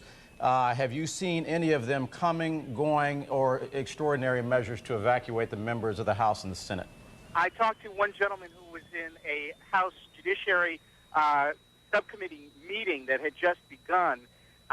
When he said there were members of the House in that meeting, and police came in and told them to evacuate. What we've seen, we were over there by the garage at one of the office buildings, and police were escorting members of Congress out of the area at very high rates of speed, obviously. We want to take a shot of the 14th Street Bridge because it's an odd sight, because usually There's a lot of traffic on the 14th Street Bridge. There was a lot of outbound traffic a little bit earlier. As you can see, people are actually walking across the bridge to get out of the district. Everybody wants to get out of the city for very obvious reasons. That is an eerie sight. That picture itself is actually a testament to how quickly the District of Columbia was evacuated. This entire tragedy has been unfolding now for about the last 2 hours. About 20 minutes ago, that bridge was packed. Obviously, the last time anybody in the Washington area can remember seeing the city itself clearing out has been one of the snowstorms that we had, the most recent being 1996 when there was gridlock on the streets. But everybody appears to have decided to go home to collect their loved ones. I've talked to people that were in high-ranking government positions who simply said, I have to go home. Yeah, a lot of things have been closed down, too, for obvious reasons. We want to join Greta Cruz, who is in our newsroom. She has the list for us. Greta. Okay, well, Carol and Del, the list keeps changing as we speak. This is what we know. You did mention that all federal government offices are shut down, that all of the monuments are closed, the Smithsonian closed, including the zoo, which is farther north in the city. At this point, as far as, let's start with the schools. D.C. public schools are still open. They are meeting right now, officials, to decide whether or not they will be closing D.C. public schools early. At this point, everything is still on. Howard University is closing at noon today. American University in Northwest is canceling all classes this afternoon and this evening. Arlington Public Schools, we are told they're getting lots of calls, obviously. They are going to keep the kids in school. If parents do want to go to the school and pick their children up, they may do so. However, they are not letting the children out early. The University of Virginia, the Northern Virginia Center, will be closing at noon today. And the Corcoran College of Art and Design is now closed. A few other things I will pass along. We were told earlier that BWI Airport is still allowing incoming flights because planes obviously do have to land, although the FAA nationwide is shutting down airports, but some of them will remain open to allow flights to land. Metro is still open, folks. We are told, however, that the Pentagon station has shut down because of the fire and the problems out there. But for the rest of the system, the subway system is open. It is crowded, obviously. We are in pretty much a reverse commute in the city of Washington right now. The streets are open, the bridges are open, except for those secured areas. We told you, Horace Holmes, around the Capitol. Many of those streets will be shut down because the police have cordoned them off as a safety measure.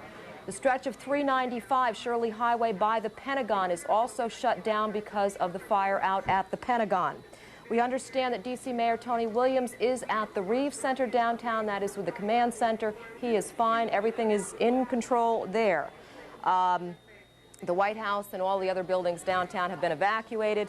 And right now, we do not have any word on any casualties locally as a result of all of these incidents, but we will keep you posted as more becomes available. Yeah, Greta. Back to you. Greta, we just got off the phone with an Air Force spokesperson. He says he has no idea if anyone was killed inside of the Pentagon. Of course, we will be trying to effort that information. I also want to add, too, we did get a request, and I don't know if you mentioned this or not, that D.C., Prince George's, and Alexandria are all asking their fire department personnel and their EMS. Everyone needs to report to work today immediately, regardless of their schedules. They're going to need every man and woman possible today. And Greta, I think it's safe to say that even though no state of emergency has been declared, we are in a state of crisis. And if you are out there listening and you are a nurse, you are a doctor, you are a member of an EMS squad, a firefighter, or a police officer, it stands to reason logic. Phone your commander, your base, and simply report in for duty. We still don't know whether or not we have seen the worst. Like the rest of the nation, we here in Washington are bracing ourselves. We are hoping, we are praying that we have. But we are going to return right now to ABC News, where they continue to cover not only the events here in Washington, but also the events that are unfolding around the nation, because we are fearing now that this may have escalated even further. We join ABC and Peter Jennings right now. Certainly have focused on bin Laden as the bête noire and as the architect of terrorism against U.S. officials, U.S. citizens. But in this case, the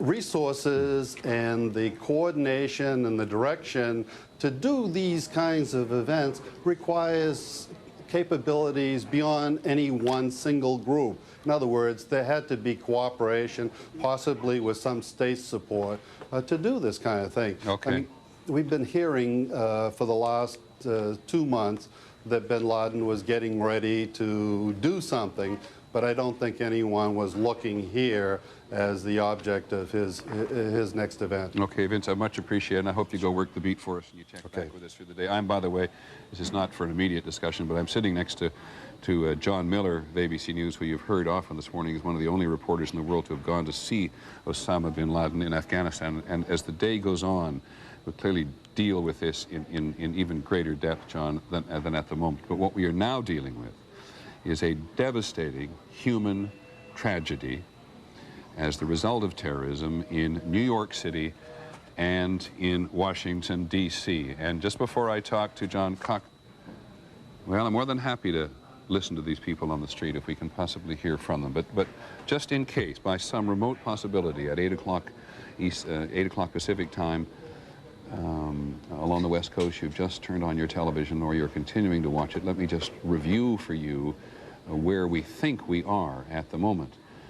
Because it is both a tragedy that has revealed itself before the eyes of millions of people in the country watching on television, and a complete mystery as to how, as we heard from Vince Canestraro just a moment ago, how this could have happened in such a coordinated way without any of the intelligence service of the United States having much a clue about it. So just before 9 o'clock this morning, just at about 8:50, an aircraft, which we now believe had been hijacked and flew into a building, hit a building. And then shortly after that, that was at 9 o'clock, or just after it, showed up on the wire services about 9:04. We could see it happen live on television as a second aircraft hit the other tower of the twin trade towers in New York City. Thousands of people had just arrived at work. As time passed, we understood that these aircraft had been, we believed, hijacked in both instances. Perhaps certainly one, an American Airlines aircraft which was destined for Los Angeles, had been hijacked and flown.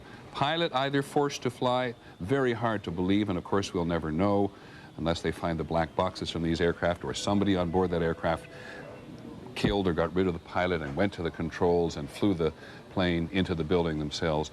And then as much of the country began to connect and try to grapple with this, then we had this horrifying circumstances of first one of the towers, this is the second aircraft flying in, then first one of the towers and then the other tower collapsing on itself with, at the very least, hundreds and probably thousands of people who did not manage to get out of the building after the two initial collisions.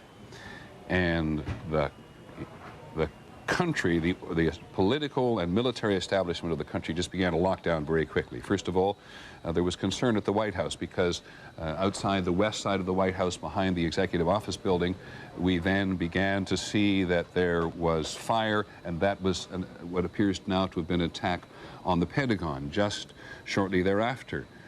This was this other tower of the Pentagon, the first tower of the Pentagon, which began to fall down upon itself. The World Trade Centers, of course, is what I mean. Thank you. Just stay out of my ear for a second. I'm trying to bring people up to date on the order of which things happened. So we then had New York City's airspace all around locked down. The airports closed down at LaGuardia and Newark and John F. Kennedy. Nobody was allowed to take off. And then shortly after that, the Federal Aviation Administration became involved and told aircraft nowhere in the country to take off. And then all aircraft flying anywhere in the country, because there was so much concern, and there is still some, that there is an aircraft somewhere out in the country which has been unaccounted for. All aircraft in the country were ordered to land immediately at the nearest airport. And then, of course, the second devastating thing at the trade towers themselves, when the second trade tower collapsed on itself. The president was in Florida, and the president, down in Florida today to talk about education, came very quickly to the cameras, clearly as shocked as any of us in the rest of the country. He talked to the FBI and others. He immediately canceled his education trip to Washington today, to Florida today, and said he was going to come back to Washington, which is exactly what the country expects of him. And he said very briefly on camera, that this terrorism against the United States will not stand. As we've said before, the kind of thing he had to say. And John Cochrane went to Florida with him. And John, I think you're still in Florida and the president came home. Is that my understanding? That's right. We're grounded like all other Americans. The airport here is close to us. The president is on his way back. But we don't know where he's going to land. You know, normally, Peter, the president would land at Andrews Air Force Base, Maryland, a military base, a secure base just outside of Washington, D.C. However, network camera crews have been barred from going to Andrews Air Force Base.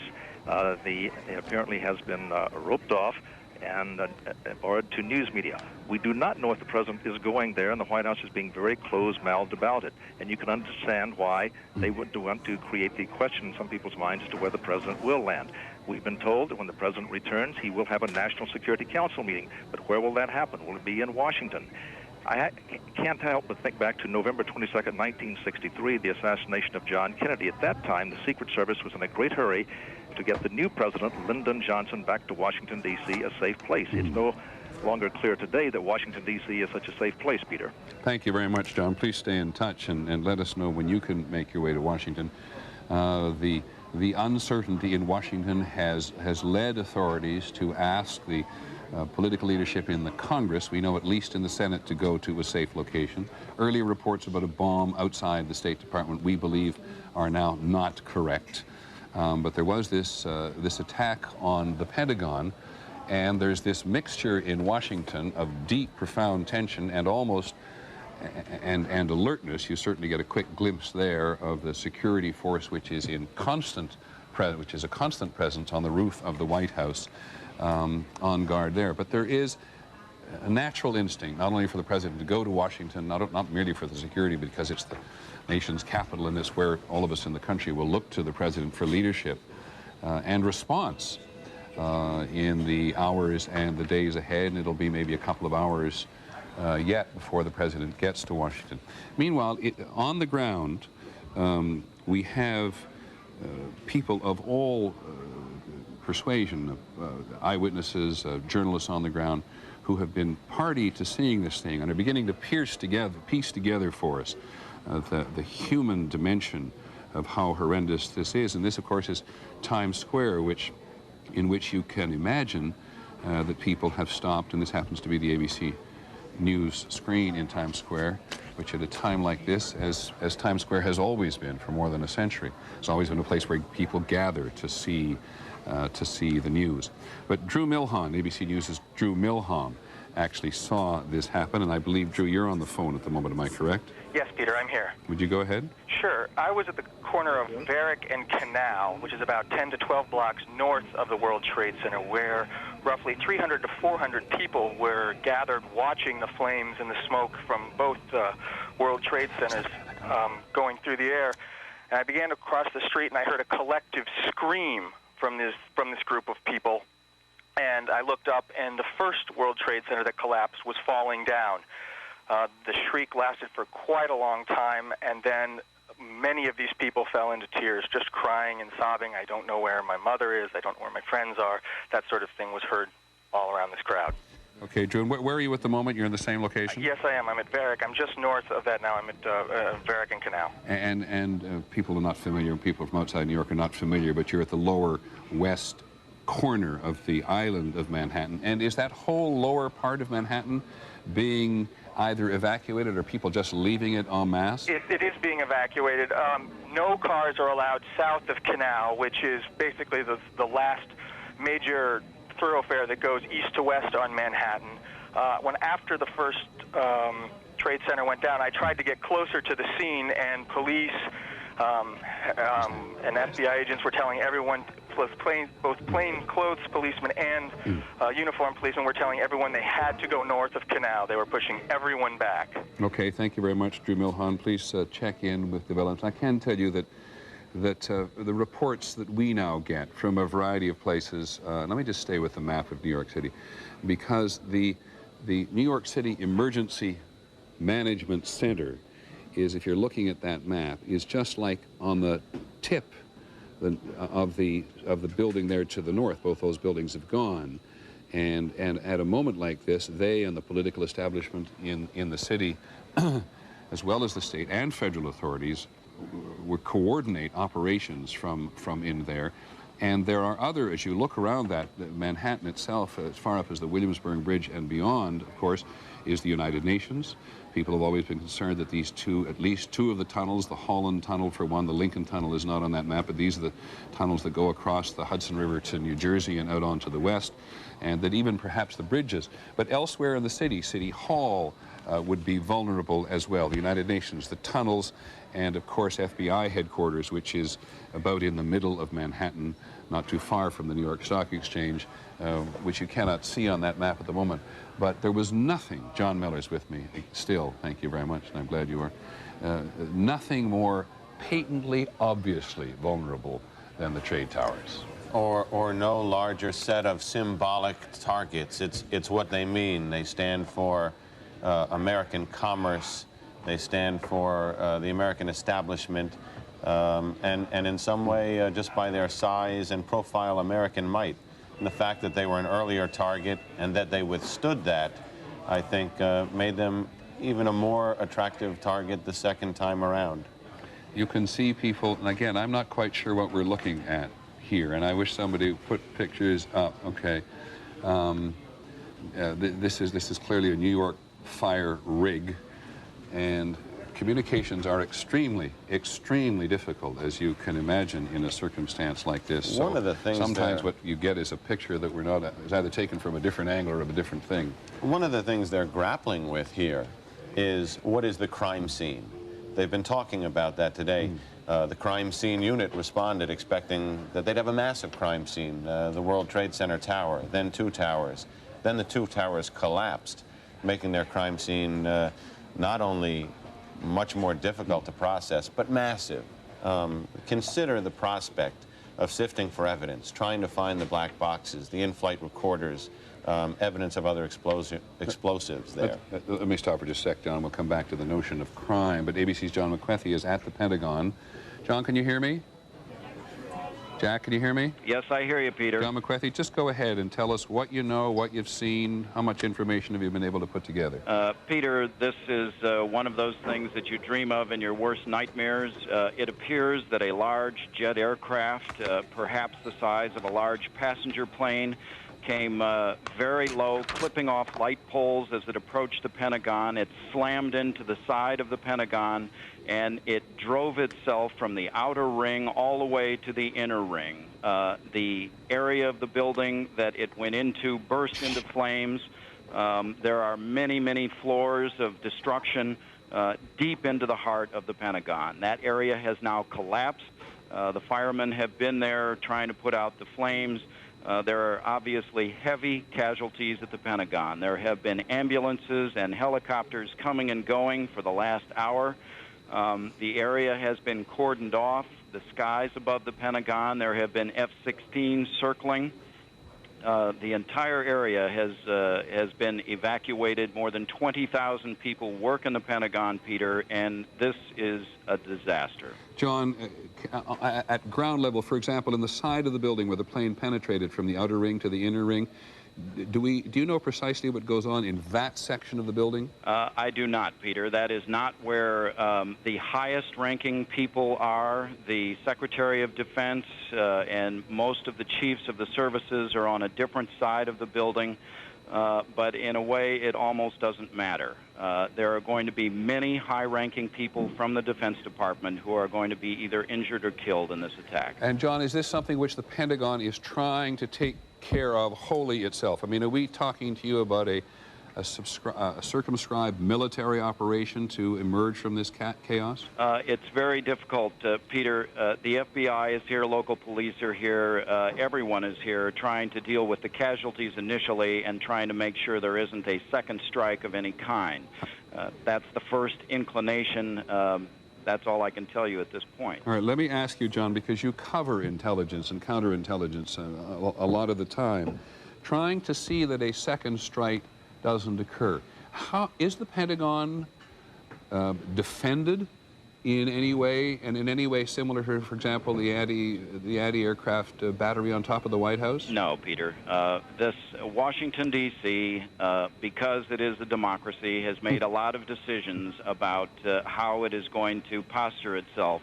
And local law enforcement, FBI, and CIA have relied on intelligence as a way to defend the United States, and they're going to have to add some measures as a result of this. And John, as it may be too chaotic at the moment to be talking to people about what is an intelligence failure this morning, and the intelligence services are going to have an enormous amount to answer for, clearly, at least in the public arena. Are you picking up anything that suggests anybody has the vaguest idea of who may have done this?